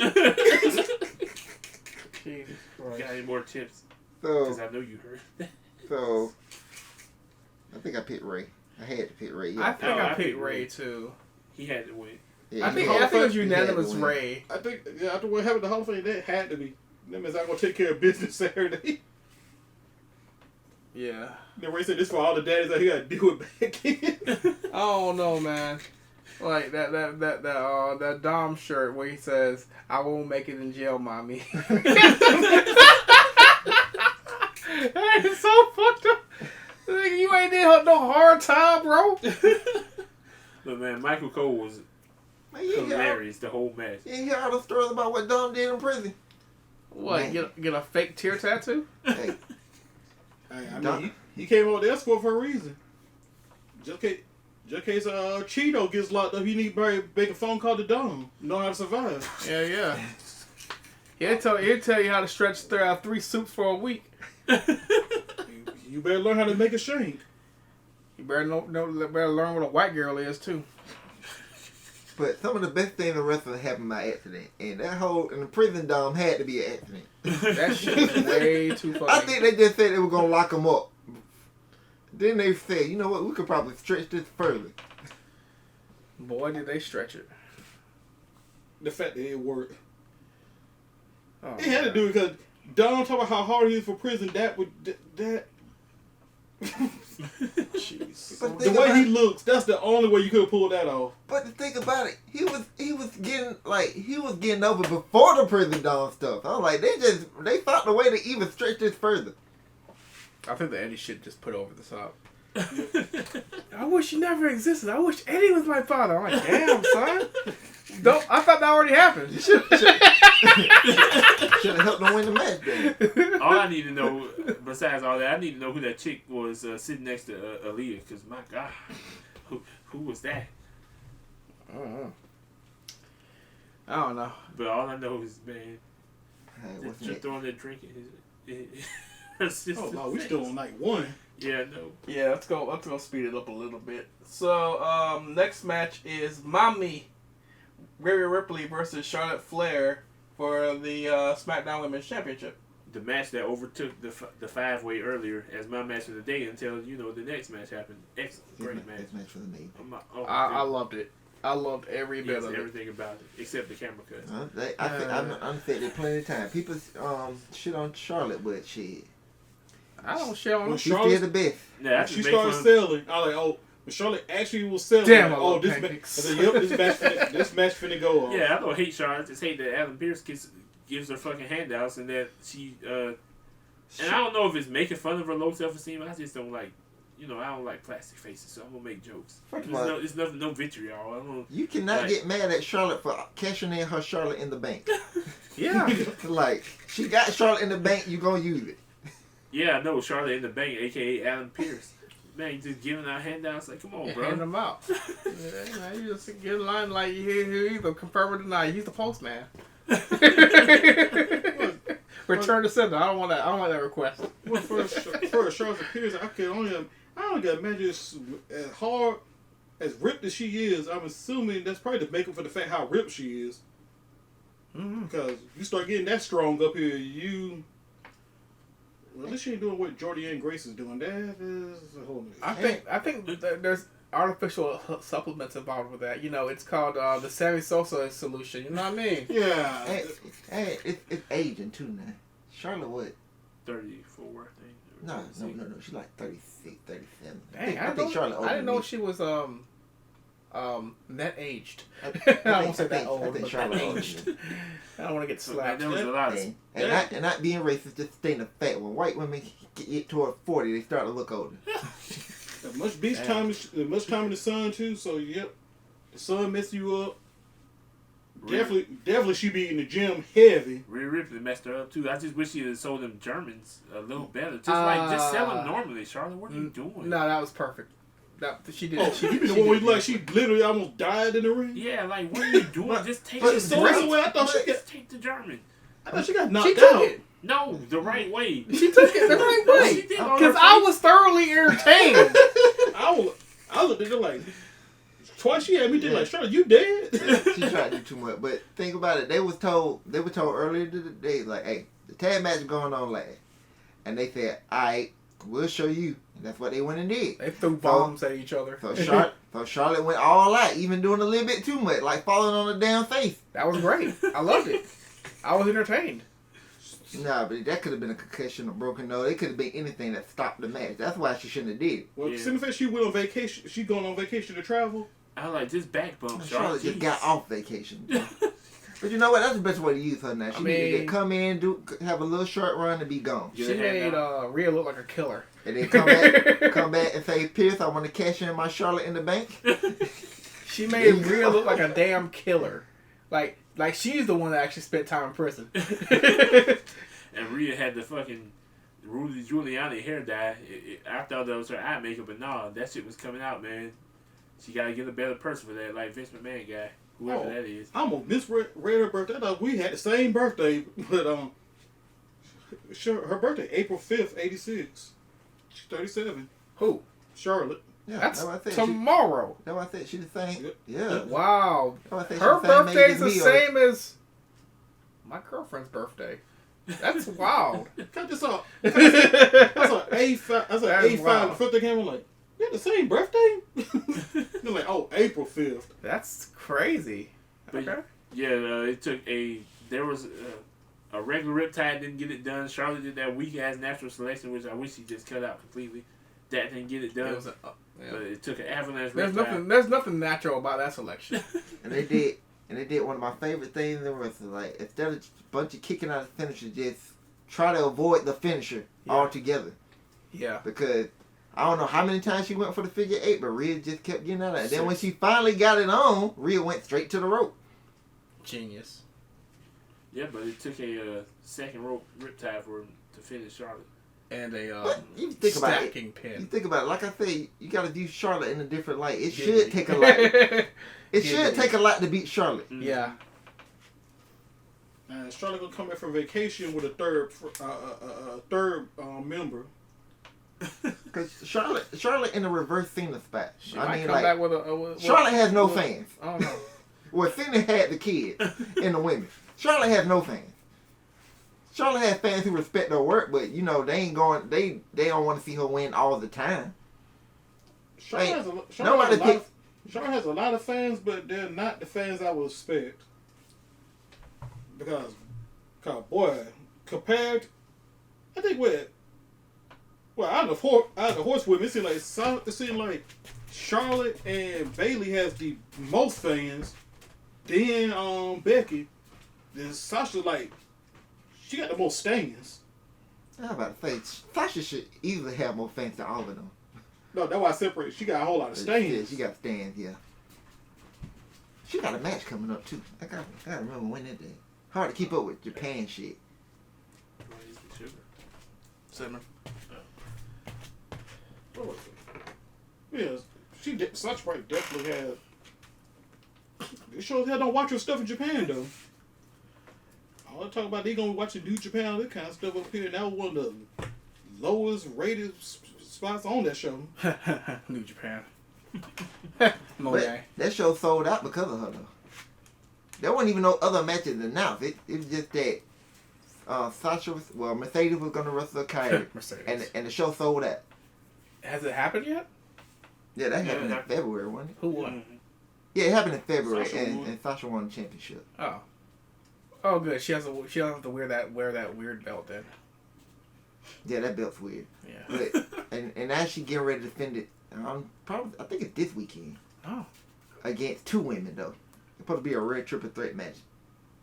I'm like, you supposed to have all these dream opponents you want to face. You shouldn't be doing no triple threat because they're doing that for a reason. They probably think you can't hang with them. The women in Japan on a whole nother level. Yeah, they're scary. And they don't shave either. What? What? What's the next match? Oh, I'm sorry. The main event.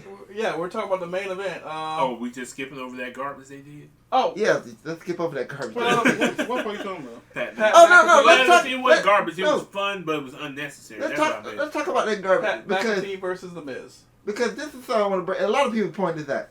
Okay, WWE said it was a sold out crowd of 80,000 people. Yeah. 80,000, what, 160 or 97, something like that. Whatever. Yeah. Sold out crowd for night 1. Night 2 is 81. How the fuck it was sold out then? 91. The fake number was night 1 because it was like 79,000 night 1. Night 2, they actually did get over that. But it's not a sellout.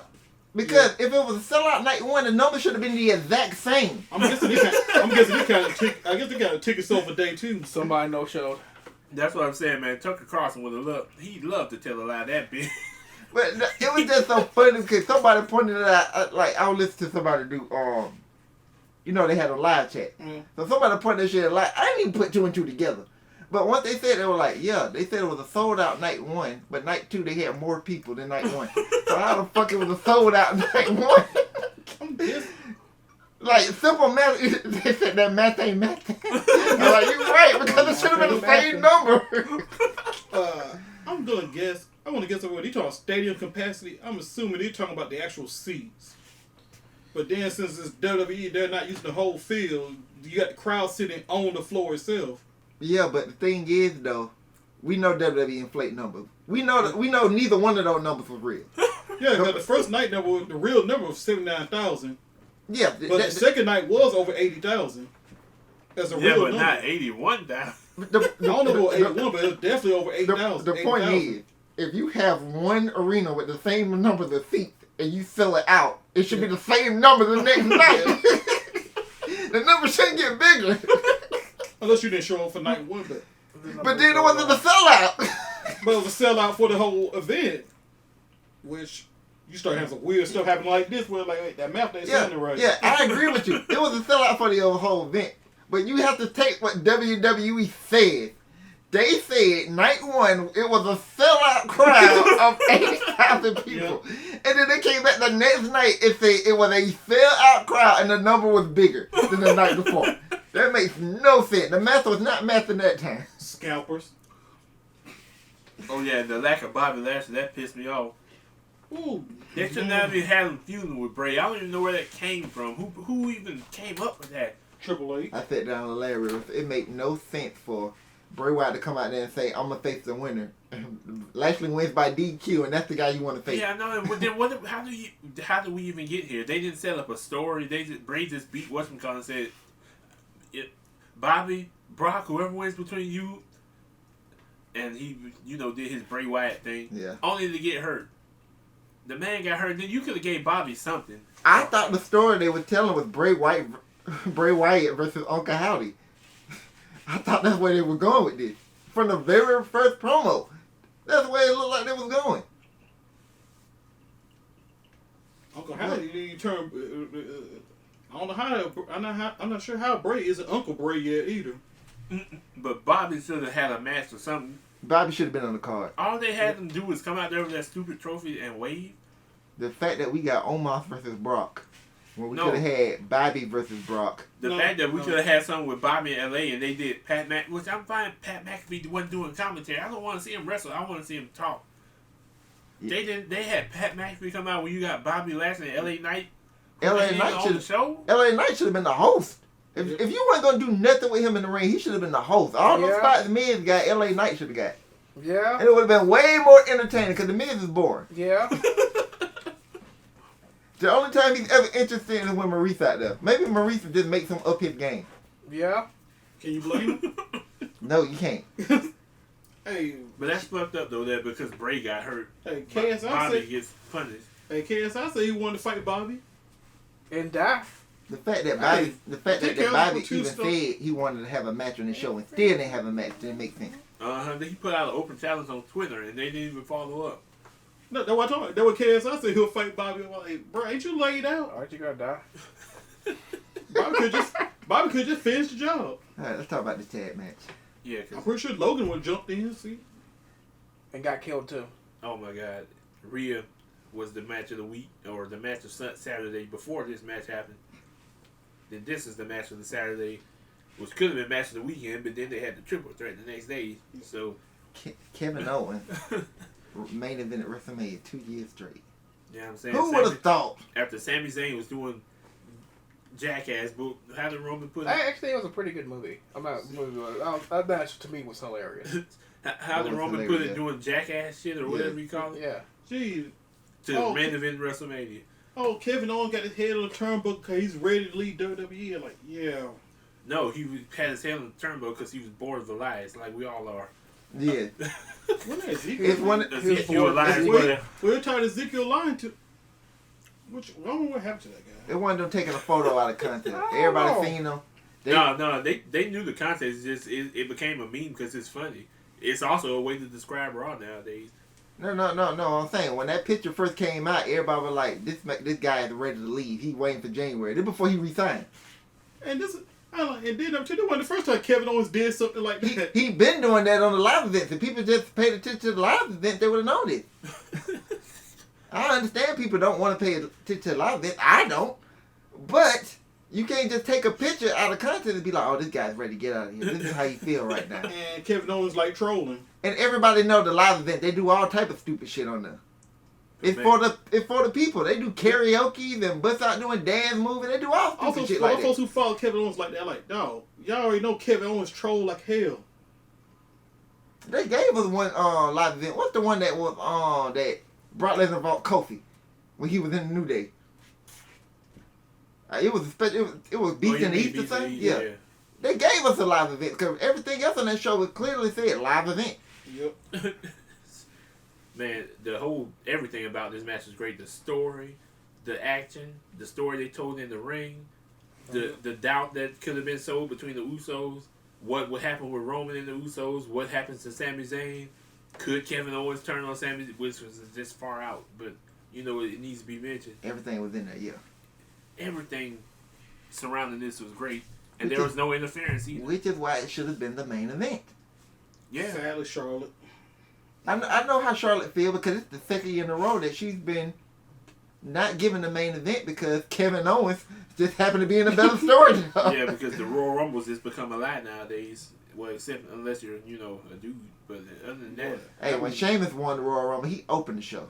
Yep. So it is what it is. I mean, y'all put this level of writing in a wrestling story. I feel like if you wanted the women to go on last, you would have came up with a better story for them. If the Royal Rumble supposed to mean what it's supposed to mean, the winner, one get night one get night two, you would have a better story in place before you even get to the Rumble. Well, if they would have came up with a story, period. I mean, we could say better story, but they never had a story. Hey, first of all, Charlotte should be lucky she even in that spot. She only there because Ronda refused to face Rhea. Ain't Ronda hurt? She wasn't hurt yet, but that's why Charlotte was able to cash in her Charlotte in the Bank, because Ronda didn't want to wrestle Rhea. Ronda and Brock both didn't want to do their matches at WrestleMania. I forgot who Brock was supposed to wrestle, but Brock said fuck that shit. The rumor was supposed to be Bray Wyatt. It was Bray Wyatt. Yes, you're right. But the fact that Brock chose almost like, no, he already slayed. I was about to say something. Got the channel banging. I was about to say, well, Because I didn't realize who Bray's dating or married to. Brock Lesnar must slay minorities. He already took out Bray once. See what he did to the entire New Day. So in other words, almost is one black man he hasn't slayed yet. So Man, he knew he was gonna take that choice. Usos are super kicking the shit out of Kevin Owens and Sami Zayn, dog. That must be at least 50 super kicks. Man, Kevin Owens gonna have an Uso on, gonna have an Air Force One tattoo on his face sooner or later. And many times that they kicked his ass. But man, they kicked out a little. I mean, for me, I understand it was part of the story, but they kicked out a little too much. Yeah, there was too many situations where Sammy got hit with finish where he should have lost. I understand what they were trying to do. That's what wrestling is now. Yeah, but when they hit the 1D, Sammy shouldn't have kicked that. Kevin Owens should have broke it up. No, he had to kick out. That one he had to kick out. Ill for the story. It was the Defiance, if anything. I guess, but man, those 3 haluva kicks. I was about to say the match Yeah. ended exactly how it's supposed to end. Jey Uso was supposed to get haluva kick. I ain't think it was gonna be that many times, but either way, that's how the match should have went. But yeah, it was all, and the whole thing with Sammy kind of like apologizing to him, I guess, before he let him down and puts him into the corner.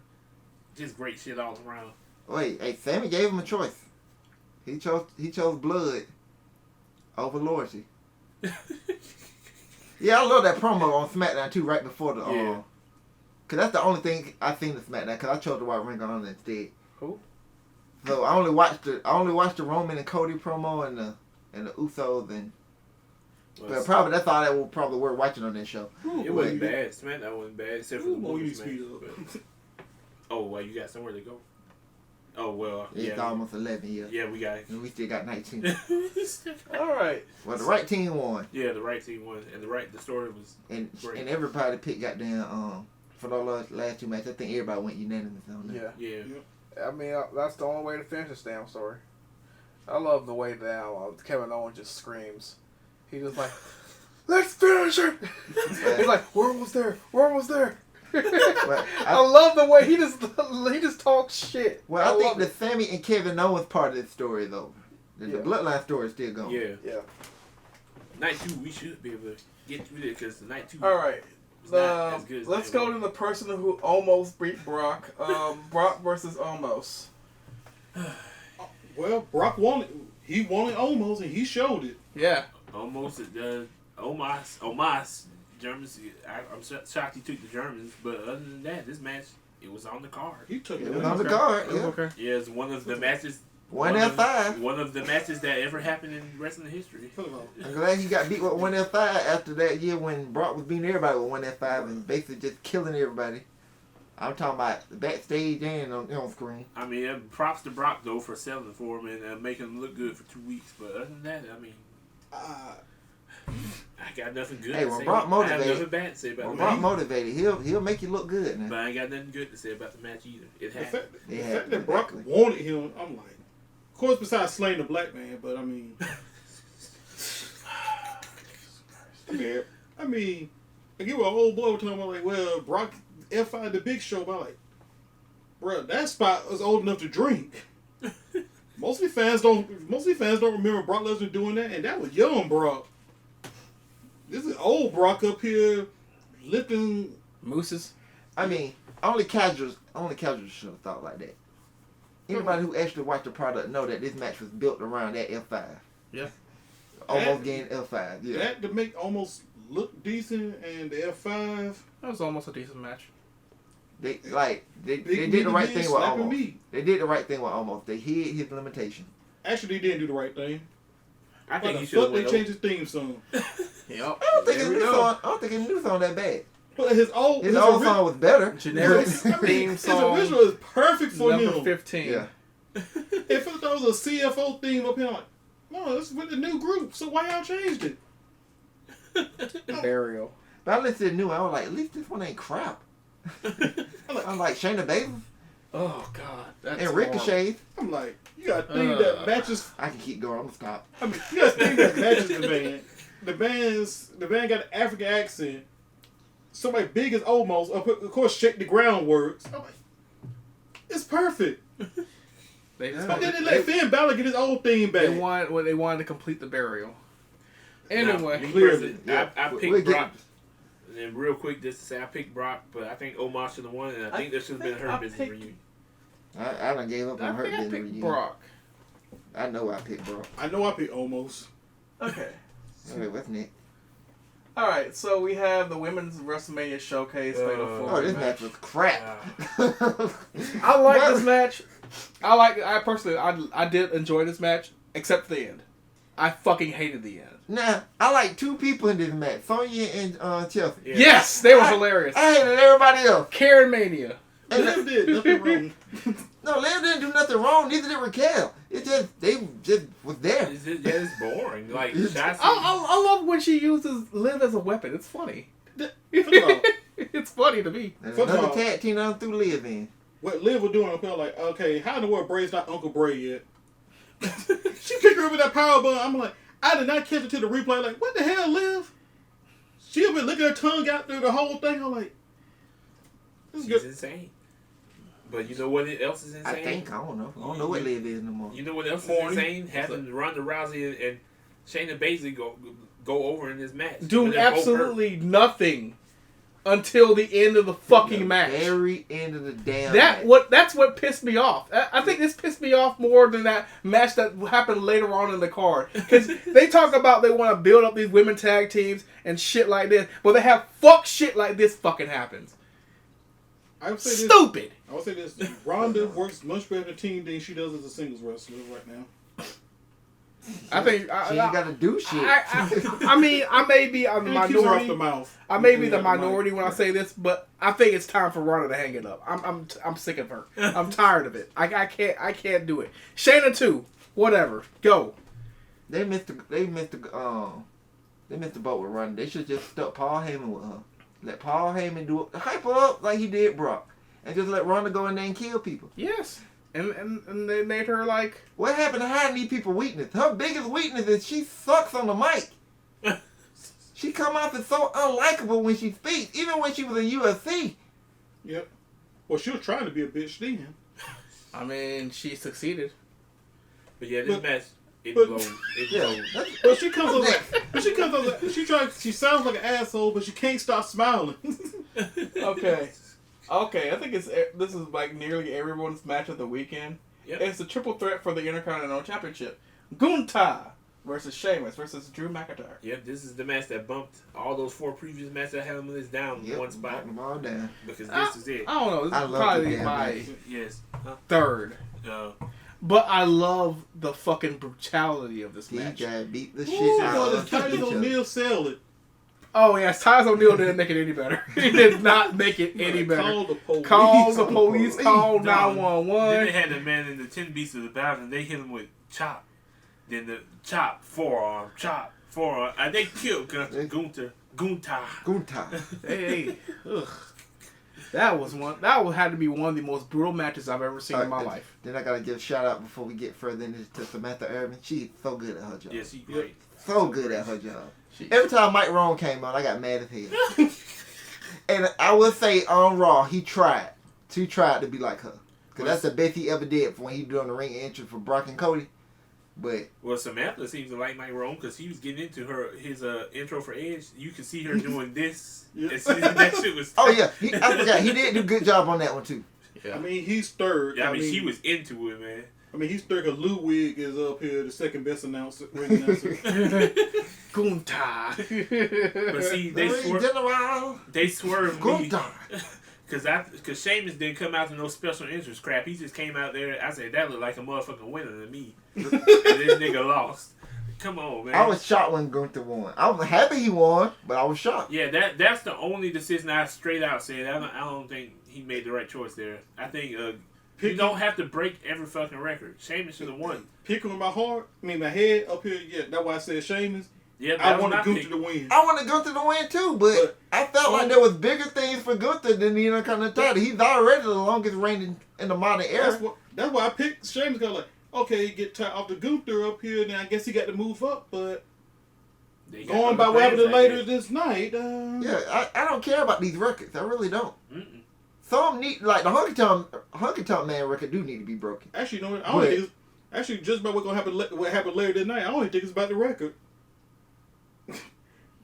I don't think you need to feed Gunther to the tribal chief. Yeah, I agree with that.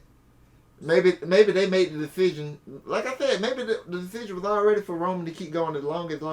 So they said we'll just keep tight on Gunther until Cody wins it.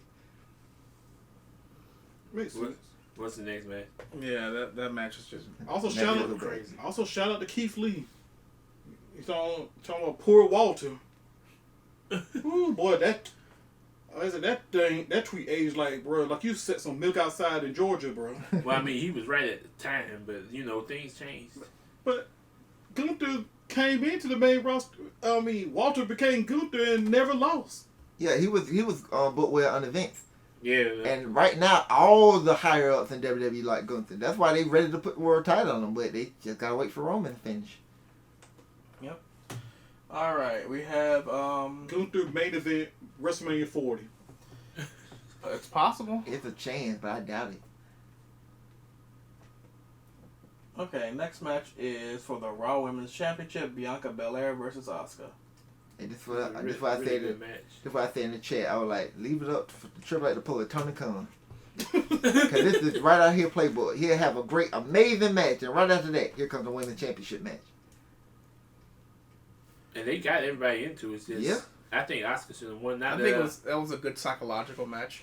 I liked it. It was really good. It wasn't great. It was really good.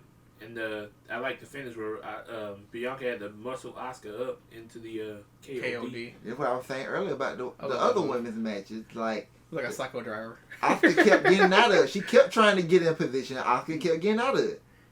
Yeah. Bianca didn't get missed and overcame it. She just avoided it. She kept getting out of the Asuka lot. It's like, that's what you're supposed to do. You're supposed to avoid the finish and not take them and kick out on them. Yeah. Finishers, that's why they call finishers. They finish the match.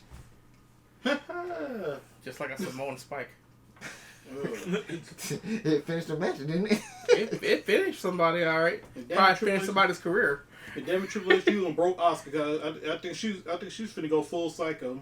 That's the point. That's what I want to see. I like She was talking Bianca's some gear, craziness. too. And I especially like what she wore Monday, but that's a different story. It's time for a Bianca heel turn. And it's time for the. I think it was. Can she do it? She was heel before. When she was undefeated. She was heel. That was NXT. Yeah. Bro, that's how long ago? She was a heel? Yeah, she was heel in NXT. She Yeah. became a face on the main roster. Yeah. I see why. Yeah. Okay, let's see what we have here. Oh. Wait, who everybody What picked is this this, man? the Shane? I picked Asuka. I got it wrong. Yeah, me too. I picked Asuka because I thought Did I? she should have won. This one of the ones I'm I happy to be wrong. I don't remember like who I I picked. can't even remember. I think I might have went Asuka. I don't know. Well, Asuka lost her goddamn mind. All right. Let's go to the clusterfuck right after this match. The return of Shane McMahon. Whoa! Shane returned. Shane returned. His quads had other plans. His quads have left his body. Hey, let me tell you, everything about this was bad. Even the beginning of it. Like, it made sense for Miz to call out Snoop for what he did the night before. But the Snoop should go, my bad, I mean my bad. I'm like, what the? That's not even a good setup to Shane McMahon coming back. Of all people, you saying my bad because Shane McMahon? He got tired walking down the damn ramp. He was devil. And then he wanted to do a leapfrog. When he blew out his damn quad. He couldn't even Bro, right. Dave said Shane was gone. I'm thinking he Maybe he made it quads. I thought he, when I first saw it, I thought he botched it. Yeah. That's why I first thought, I'm like, did this fool just botch this move? Wait, why is he rolling around in pain? But at the time, I was so damn tired. I didn't put two and two together. And I watch it like Miz hopping around like, oh, Miz just trying to. I'm like, oh, this is just part of it. Then when Snoop got involved, I'm like, oh. Snoop got like, damn, you had to drop my boy there like that. I punched him straight in the mouth. Bruh, Snoop has a great wrestling mindset. He wasn't even supposed to do that. He just audible the whole damn thing. That was really good. Audible, I liked it. Like, cause I'm like, I'm thinking, damn, how did they think to call that audible, and Snoop did the whole thing? Well, Snoop did the whole thing. I skipped the entire segment once he blew his knee out. I just laughed and moved on. I had switched off the screen, went back. Then Go Ham said something about Snoop Dogg's people's elbow. So I went back and rewound that. I'm like, wait a minute. Snoop just innovated. That shit looked horrible. Cause I know somebody Miz wasn't even in the right position for the people's elbow. Cause I know somebody said that like maybe a referee said in the ear, like, no, he did too much for a referee to tell him to do all this. for him to knock him out and then do one of the worst people's elbows of all time, and for Miz to talk about how bad it was, it still beat you. Yeah. Yep, but all I know is I watched him blow his knee out, and I laughed and I pressed fast forward.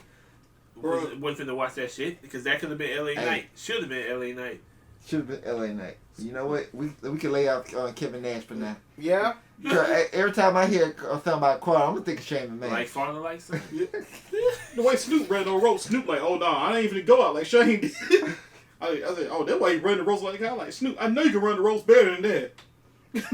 He probably was. Snoop wasn't prepared to do all that, man. Hey, bro. Snoop would have trained if he would have known.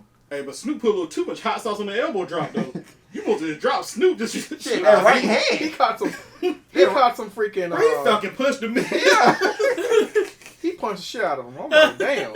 And the fact that men's up here, like, bruh, the whole scene was horrible, but their coordination and actually improvising. See, Miz got that straight to DVD acting down perfect. You know what I mean? I mean, you can only imagine the pop LA Night where they got 80,000 people. Man, Yeah. that shit would have been amazing with the and he Yeah. could have talked shit down the ring, and they Yeah. fucked it all up for fucking Shane McMahon. Well, Oh my god. But it could have been. Oh my god. So yeah, but then we went got Snoop elbow Yeah. and him sea walking. okay, let's go to the next part. It's funny to see white people who don't even know what that is up here sea walking. Yeah, I'm thinking it's like when I use like attack with a whole bunch of merfolk with Island Walk. When they hit Seawall, they think FEA walk. Exactly, a whole bunch of merfolk with Island Walk just going over there and just invading your lands. I'll be quiet. Serena Williams won that open up here. They got her full blown camera sea walking, and I'm like, they talk about how excited she winning. Like, You silly white people. God, these white kids sea walking. I said, bro, it's a good thing y'all live where y'all live. All right. Next match is Edge versus the Demon in Hell in a Cell. I thought it was okay. I love the entrance that Edge got. Yeah. He came out to South of Heaven, my Slayer. I love that. Why Edge up here looking like a Thanksgiving turkey though? It would look better at night. Yeah. Yeah, they did it too early. But I think it was because of the audible early. It might have threw some time off. Yeah. I mean, I know what he was going for, but boy, it like he just put a bunch of aluminum foil on his head before he came out. Yeah. And Finn, they might as well just, that demon needs to just go back underground. He So- looked He looked like like one of Scooby Doo of criminals. Who was it? It's Edge. That's what he looked like. One of Scooby Doo. But this shouldn't have been the Demon Finn Balor. This should have just been regular Finn Balor. Which is basically what the demon is. He no-sold a few times, but it's the same moveset. Ooh boy, he ain't no soul that ladder. Oh yeah. Yeah, he 14 staples. I mean, he got his hands up, but he got his hands up in the wrong area. Well, I mean, I see what coming like man, let him bleed up here. I'm like, that was looking like a gusher that we couldn't see because that paint was on him. Yeah, that was gnarly. Yeah, they said they hit him with a numbing agent and then stapled it. That way you could finish the match. Oh, that's some. And it was alright. Them taking care of it didn't take away from the match because there wasn't much to take away from it. It was just okay. It wasn't the greatest thing. Edge had better Hell in a Cell matches, that's for sure. Well, I know one thing. If he hit that coup de grace, Oh man. that would be the end of Edge's career. If Finn Balor was gonna be the Demon, he should have won this match. Yeah. Like the Demon died in this cell tonight. Yeah. It was already dead. I mean, Roman killed it. Hey, Well, no, God killed it. But we got But Caesar. God snapped that top rope. Well, God don't like demons. The guy, I can't watch this no more. But I mean, This guy can't win. problem is we had souped up, brewed Edge up here. And we still waiting on. I'm still waiting on them to follow up on that top rope. I guess think we'll it's never- No, I already know what it was. God was watching this dude flop around the ring like a fish and said, "No, you can't win. I think You would not beat my tribal chief." I think it was a fitting end of the match, the concerto. Yeah. It pretty much just solidified the Well, story. yeah, after what they did to Beth. Yeah. I honestly thought he was finna kick out. Me too. Man, they And kick then out he- everything he Yeah. Then did. he would did it again. He would be. He was the demon, yes. I thought he was just gonna He kick should out. have did it 3 times. Bro, first of all, Finn's knees and ankles just make Anthony Davis look jealous, bro. Oh my AD God. would kill for some knees and ankles like that. What's the next match? Is that the main event? One second. No, No. we got one more. And then the main event. What was that match? Oh, I say, what match we got next? It's Cody versus Roman. Yeah, that's what I thought. Ooh, Even you forgot about that match. No, I thought For there was the- one more, but no. Undisputed WWE Universal Championship. Cody came out to the pop you thought he was gonna get. Got to see Whoa. Little Liberty. Got to see -1 without the mask. Another excellent match. This match saved the show from being about a 6.5. bro. Got to see Brandy. But the entrance though, it did not take long as I thought it would. Yeah, Brandy, the most powerful vagina on earth. It's in the racism. I see. Liberty. I see why Kevin Dunn turned on audience mics down. Cause when they hit the whoa part, bro, I'm wearing headphones. When they hit that whoa part, bro, that shit almost blew my ears out. Like, what the hell? Then went to check on social media, like, wait, is it really that loud? They just turned the mics up. And then hearing other people doing it, it's like, oh shit, it really is that loud. We're getting miles I was like, no wonder they had the audience turned down. And you can still hear the crowd in the background singing his man theme. I'm like, Cody is over. Yeah, it is over. Oh boy, yeah. It's definitely over. But this match saved the show because it was. I was about to give it under a 7, but then this came on. Man, that shit was great. I'm still gonna give it below a 7. That shit was fire, man. I'm This gonna give match it a saved 3. the show. It was a show-saving match. It was the show saving match. Even though it wasn't match of the night or weekend, it saved this show. That's for sure. Because man, the first 2 matches that set the tone for the night, and Yeah, it wasn't a good tone. Then you had the triple threat that tried to save it, and then Bianca and Asuka came in. And they was good too, so I was like, okay, maybe the show's shooting up. And then, yeah, Shane McMahon had to come and kill the show again. Fucking Show's quality. Dan Angler, he did great. He heard the belt slap and threw Solo out. I was like, hell yeah, give that man a raise. This is great. Finally, a smart referee. He heard the sound and threw the guy out. Once he came through that curtain, they should have said, hey, get a raise. Great job out there. Then later on, Solo comes out and he interferes, and Dan Angler sees the fucking man standing there, and he just let it slide. And that's right there. I was like, no, fuck that. Don't give that guy a raise. Rescind his raise. Send him to AEW. Hey, you just made me. I forgot about that part. Yeah, when Heyman You bitch. every ref did it. Heyman gets on the apron. Why you gotta go over there? You do something when he gets in the ring. Once he gets in the ring, then you do something. Solo was right there. He didn't do nothing. He let it slide. Wait. You gotta defend the ref. Solo was wearing a hoodie. You couldn't see his face. Yeah, he had plus 50 invisibility. You couldn't see his face. Now, I know you can see his shorts, his knee pads, the little white tape around his feet, and everything looked like Solo, but you couldn't see his face. Dang, who is that guy? I can't recall. You know, all referees only got a 3rd grade education. I can't 2040. I can't get mad at the ref. Oh, jeez. Dan Angler, That's why he deserved that raise, because when he hit that belt slap and got rid of him, that was like he was above like 5th grade level then. But Cody Rhodes couldn't even finish the damn story. He got to the last page and then it fell asleep and choked. Fucking choker. Every time you get into a big match, the fucking didn't choke. Yeah, he choked. It was an assistant choke. Solo used his thumb. The man he choked in AEW. He choked in WWE. A 2-time choker award winner. Yeah. This man just choked, man. There's no kingdom here, bitch. How do you not finish the story? Right. Like that. Now that I'm still indifferent to the ending too. A lot of people hate it. I don't know how I feel about it. We'll see. The ending to the match sucked. But yes, it sucked. Because you threw them, because the way the match was laid out with him constantly interfering, and then you throw him out, only for him to come back and still interfere and consequence in the match. I'm like, there was no point in doing all that. Solo's a straight goon. Now, when Solomon pointed out that Roman stopped selling after he got 2 crossroads, that's where I said, you know what, that is a little bit ridiculous, but I still don't hate the finish. I'm indifferent to it. I don't feel one way or the other. We'll see. See, I ain't think about that, but yeah, he took 2 crossroads and was basically limping. Yeah, and then he just wakes up after Samoan Smite. After Samoan Smite, he woke right up, bounced from rope to rope, and spit the shit out of him. That's so AEW, dog. I swear. That's so AEW. That's so Kenny Omega. Oh my god. Roman shouldn't have won that. But man, it was a great man. 34 minutes, and I wasn't bored one time. It was just so good, so good. It was some good storytelling. You react. the reactions to this whole thing just made it perfect. Made it perfect.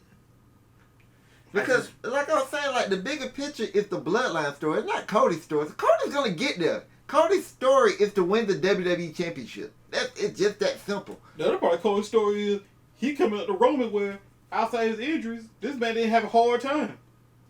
Now he's having a hard time.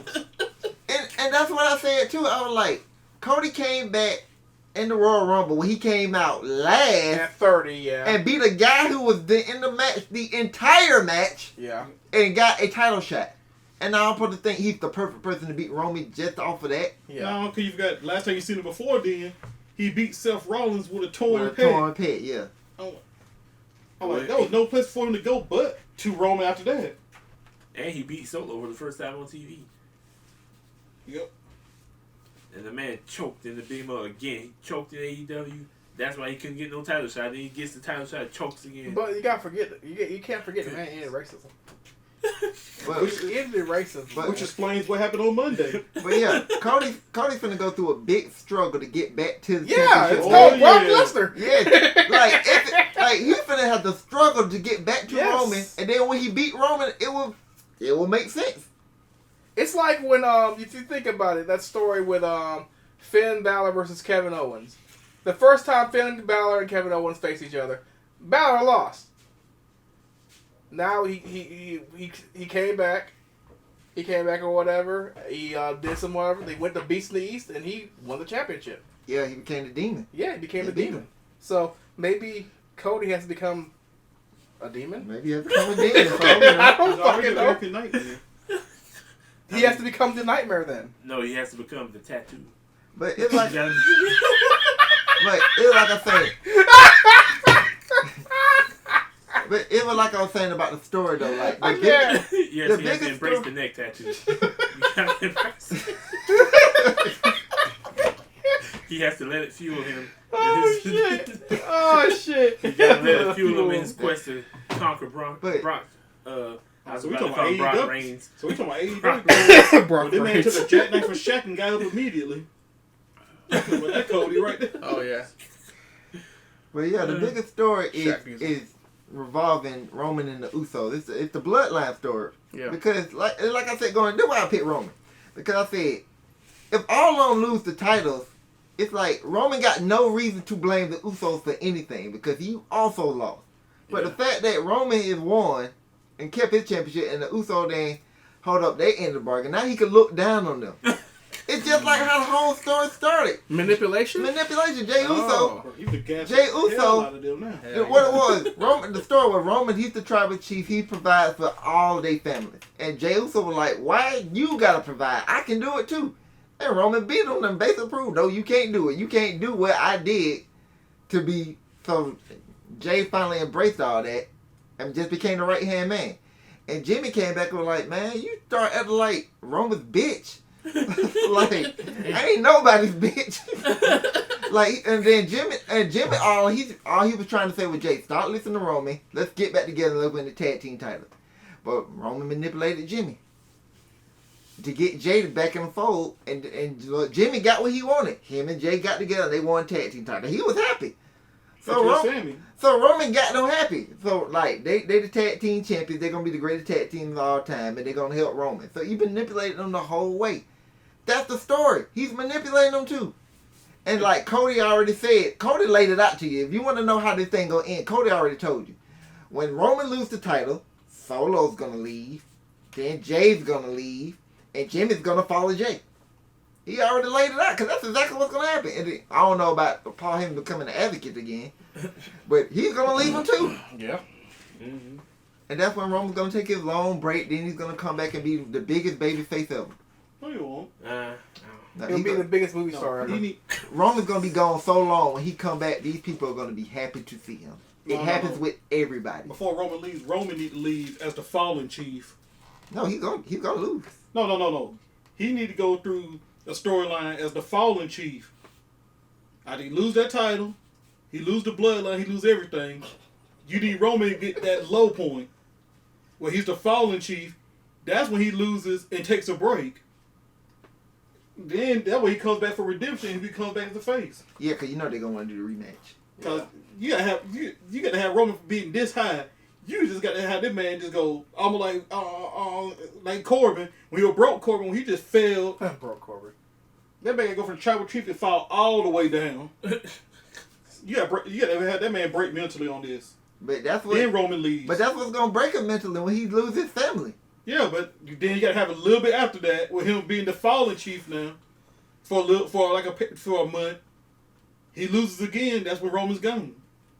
Yeah, because he's gonna when he loses and when they are gonna leave him, or he might do the rematch, or what they'll probably do is just do the rematch, and then he'll fail again, and then that's when they'll leave him because they were like, okay, you can't get the job done. You ain't providing for our families no more. And that's when I say Solo just beat the dog stew out of Roman. And that puts him on the shelf, and that sets Roman up to come back as a face. To feud against Solo, because Solo just gonna run through the roster. That's why I said earlier. I think when it's all said and done, Solo gonna be a big star because they're gonna push him. First of all, I think every Samoan gets a push. Yep, and I know who to thank for that. Shawn Michaels. Great job, Shawn. Great signing. I don't know what Samoan that didn't get a push. Even people who look like Samoans got pushed. I do hope they do that part. I want them to see Roman just down and broken. Not like Matt Hardy though. But he's gonna. But Roman got a temper, so he's just gonna be just ruthless. That what makes it even better because you see Roman, who's a tribal chief, ruthless up here. Then he just a shell of himself. He lose the title, lose the bloodline, Lose all the Uzi. But on SmackDown, he has to interact with Usos. Yeah. He has to. Yeah. Yeah. I guess to put a bow on this, I just give my grades for the whole WrestleMania weekend. I give it a 9 out of 10. That's for NXT and both nights individually. NXT, I give it an 8. Night 1 of WrestleMania, 8.5. Night 2 of WrestleMania, 7.5. I think I said NXT was 8. Whole weekend I give that. I think I said 9.7. Goddamn. I blame AYT because the fact that he actually popped up and said something in the wrestling chat. Oh yeah. Yeah, I give it. Then NXT I already said 8. NXT already said 8.5. Night 1 I gave I think a 9.5. Mm-hmm. And my real rating for night 2 was like a 9, but I like AYT and all that stuff. But I was like, I'm just gonna leave that at 9. Well, my rating gotta be lower than that. Because night 1 is a 9.5 for sure. Piss everybody off. Because Cena Cena was still funny. Cena in theory was just a bad way to open a WrestleMania. Yeah. That match could have been in the middle of the card. I probably gave it a 10. But the fact that they opened with that, so that just gave me 9.5. Now night 2, here's the issue. I give that a 7. 2 matches. Well, no. 3 matches probably. No, I gotta raise my score. It can't be no 7 with no 3 matches. I give it an 8. Okay. The whole weekend I give an NA because I didn't watch it. Stand and Deliver. So Stand and Deliver gets an NA from me. Night 1 will get a let me see here. Night 1 will get a 8.7. Night 2 I give a 3. Now if you take off that women's showcase match, I'd probably give it an 8.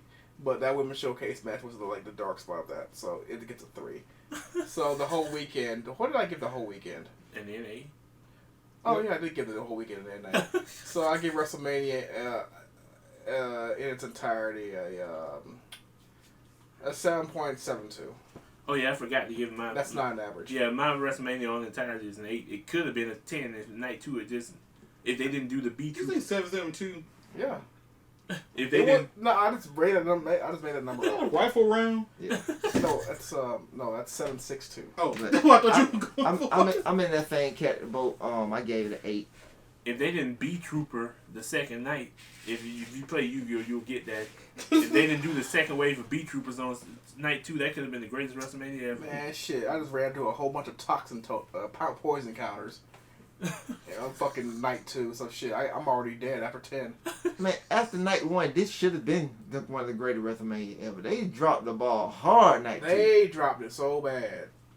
The only saving grace was the Cody match and the Gunther match. Yeah. That's it. Really, I can live without almost the Ronda Rousey match. Bianca and Asuka was a pretty solid match. The Audible Snoop was pretty funny. It was funny. But... Actually, I know why I wasn't going to go full Bianca because I remember it would have been 9.5 if they didn't change almost music. Oh yeah, I forgot about then that. it would have been 0.7 high. Then it would have been 0.7 with AYT boost. But I did enjoy the Hell in the Cell. I'm not saying it's Edge's best work, but it was all right. Yeah, it was okay. The staples actually did kind of hurt that match because they didn't know what to do. Edge just walking around picking up weapons, and that's all we seeing now. We're not seeing Finn getting no staple. We're watching Edge just walk around the ring and pick up weapons. I got a question. Why did they spray paint all the weapons? I don't know. There are purple chairs, red chairs, blue chairs, fucking the candlesticks were painted. Because they had... And like... Was it for visibility? Whoever spray painted that table did a shit job. Yeah, you can see the streaks in that motherfucker. I'm like, God damn. Y'all, what y'all do? Some cryon or some shit? I think Ed Dot hit it on the head just there. I think it was visibility. But so people can know they're using it. Because you can't, because that cell, it's hard to see through it. Okay. That's why I'm glad they went back to the original cell. They got rid of that red shit. Yeah, that was But yeah, dumb. If it wasn't for night 2 having those first 2 matches, I would have gave it would have been the greatest WrestleMania of all time. Yeah, let's talk about the Raw after WrestleMania. I give it a 0. 3 out of 10. On principle. NA. 3 out of 10. No, I'm just from what I read, it gets a 3. I'm doing NA because like the stuff that you expected them to do was fine. All the filler was just that. The Brock heel turn was obvious. Yeah, I thought it would happen. I will hope. I will cross my fingers that maybe they actually see something because that would be a funny storyline for a while with Brock Lesnar and Cody Rhodes up here just harassing the hell out of Roman Reigns. And you know, I'm mad at myself for thinking. Go ahead. I mean, can you see Cody and Brock up here all buddy laughing together? I'm like, this could track for a couple of weeks. They pulled the trigger on that too soon. I think they pulled the trigger on it too soon. I'm like, that's why I said the only thing Triple H would flash fry is this.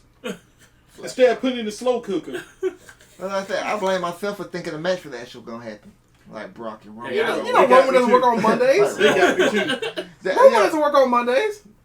Hey, I blame myself for thinking that the Raw after WrestleMania was still what it used to be. It's dead, folks.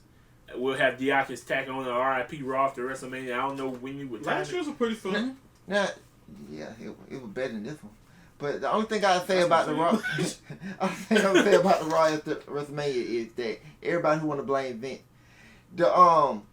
they had the show already mapped out before the rewrite, and it don't look much better. Nope. Because they only made a few changes. They got rid of 2 women's matches. No, Omos and Elias I think was not supposed to happen, and they threw that on there because they got rid of they combined the 2 women. It was supposed to be 2 women matches to see who 2 triple threat women matches to see who would face Bianca. They ended up making it where they did the tag match to see who would face Lita and Becky instead.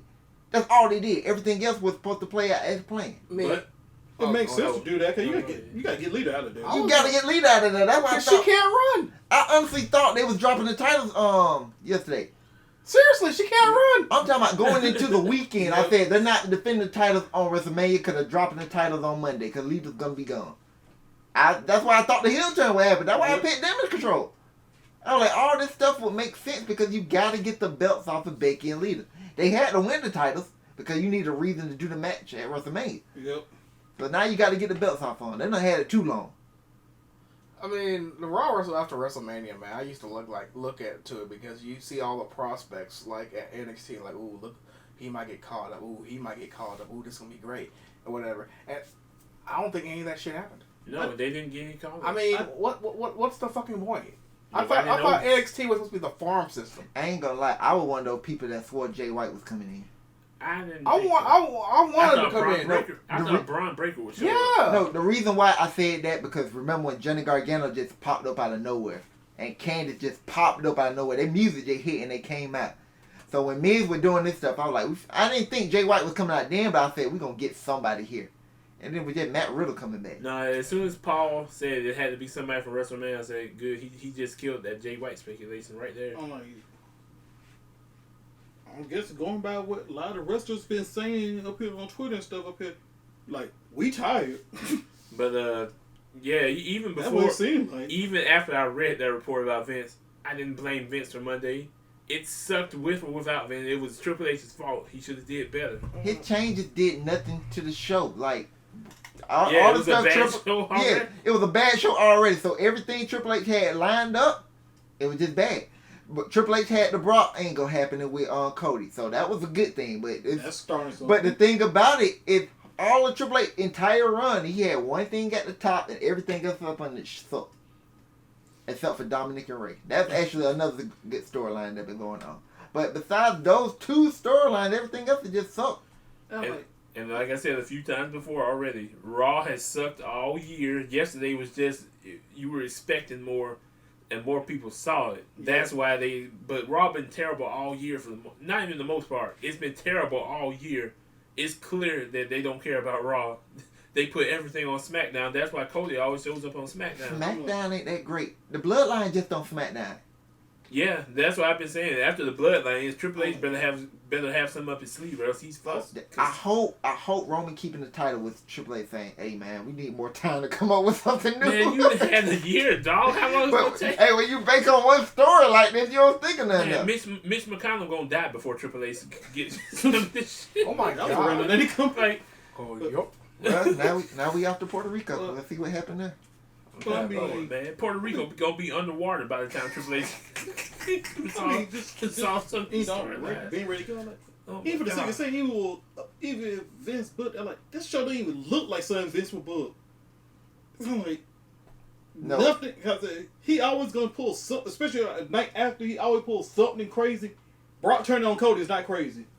Everybody's seen that. Everybody seen it coming. I'm like, And he would it- pull something out your ass up here that either would have worked or it'd be some craziness that makes no sense. Solomon must have pointed something out to me. Like, remember when Brock first came out there and he hugged Cody aggressively and he was pulling his arm aggressively to bring him in? Yeah. I was like, yeah, like we could have seen it coming then. Yeah, I thought he was gonna F5 him right there. Actually, I was trying to have hope. I was like, bruh, happy Cowboy Brock with Cody up here. No. Oh, yeah, go ahead. I mean, that actually had some treads. That actually could have rolled for a while. Happy Brock with Cody and making Roman's life hell. Kind of like Solo's not messing with Brock. Solo ain't be Solo, but that's Brock Lesnar. And Cody already beat you. Yeah, he's not ready, like Cody said. I'm like, we already seen what happened when Brock turned on Cody. What happened? Roman and Solo, whatever, they got out the ring. They knew, let's get out the way, cause we don't want to be part of this. And then Corey Graves had sold me on it because he was talking about, oh yeah, Brock, he already can't compete for the title, so he really ain't got nothing to lose. So I was like, okay, that do make sense. Because otherwise I would have said, okay, he's just gonna come in the ring and just drop Cody. But that one explanation that made me not think of it then. That Triple H, that could have been something. Cody and Brock is friends, but then Cody's married to a black woman. Ended racism. All right. Yeah. Yeah, I'm not looking for this right after I'm not. WrestleMania anymore. Yeah. Yeah, they killed it. And the thing about it, a whole bunch of content creators who always streamed Raw after WrestleMania, they finna just start doing it. Yeah. Until next year. Thanks, Kevin Patrick. You already know. Sure, your fault. You already know they're gonna do the same thing next year because it's the same thing with WWE. Man, fuck this shit. I'm done. Next week.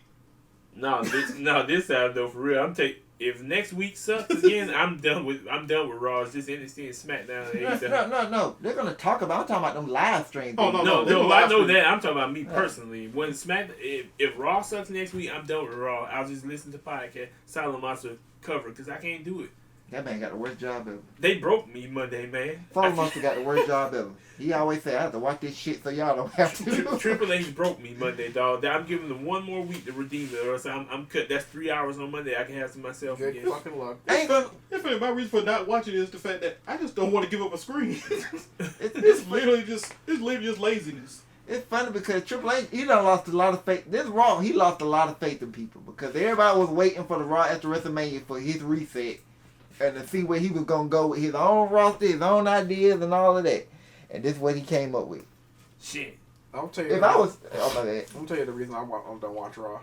I'd rather play Magic the Gathering. Just being honest with you. But I'm giving it one more week. I'm just saying, if I was Triple H, I'd blame Vince for all this shit. Well, Just to face of faith and try and say, hey y'all, it's not me. Vince did it. Hey, why did he say Vince? Why did he say he booked it?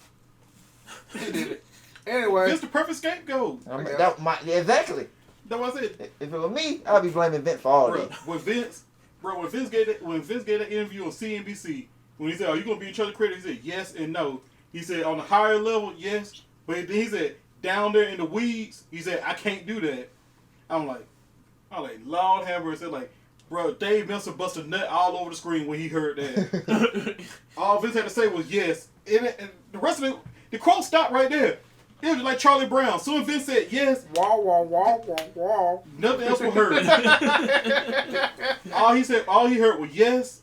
Wah wah wah wah wah. But there's been talks of Vince might be in back for months now. Like, I don't know why everybody blaming that merger on it. I don't know. He literally signed off on that. I'm blaming Kevin Patrick and Von Wagner. I mean, things probably could change, not because of Endeavor, but like I said, when that thing officially goes through, technically, he's no longer a WWE employee.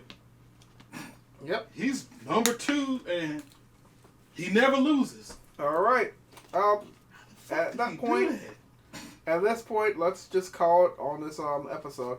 That's the end of Real Wrestling episode 90. Yes. Is that Vince McMahon pop? Probably. You need to get one since he never loses. I have an Oscar one. That's why I thought about it. But yeah, that's the end of Real Wrestling episode 90. We'll see you next time for predictions, I guess, for Backlash in Puerto Rico. But I'm not going there because, extradition. Anyway, peace. Ya bish.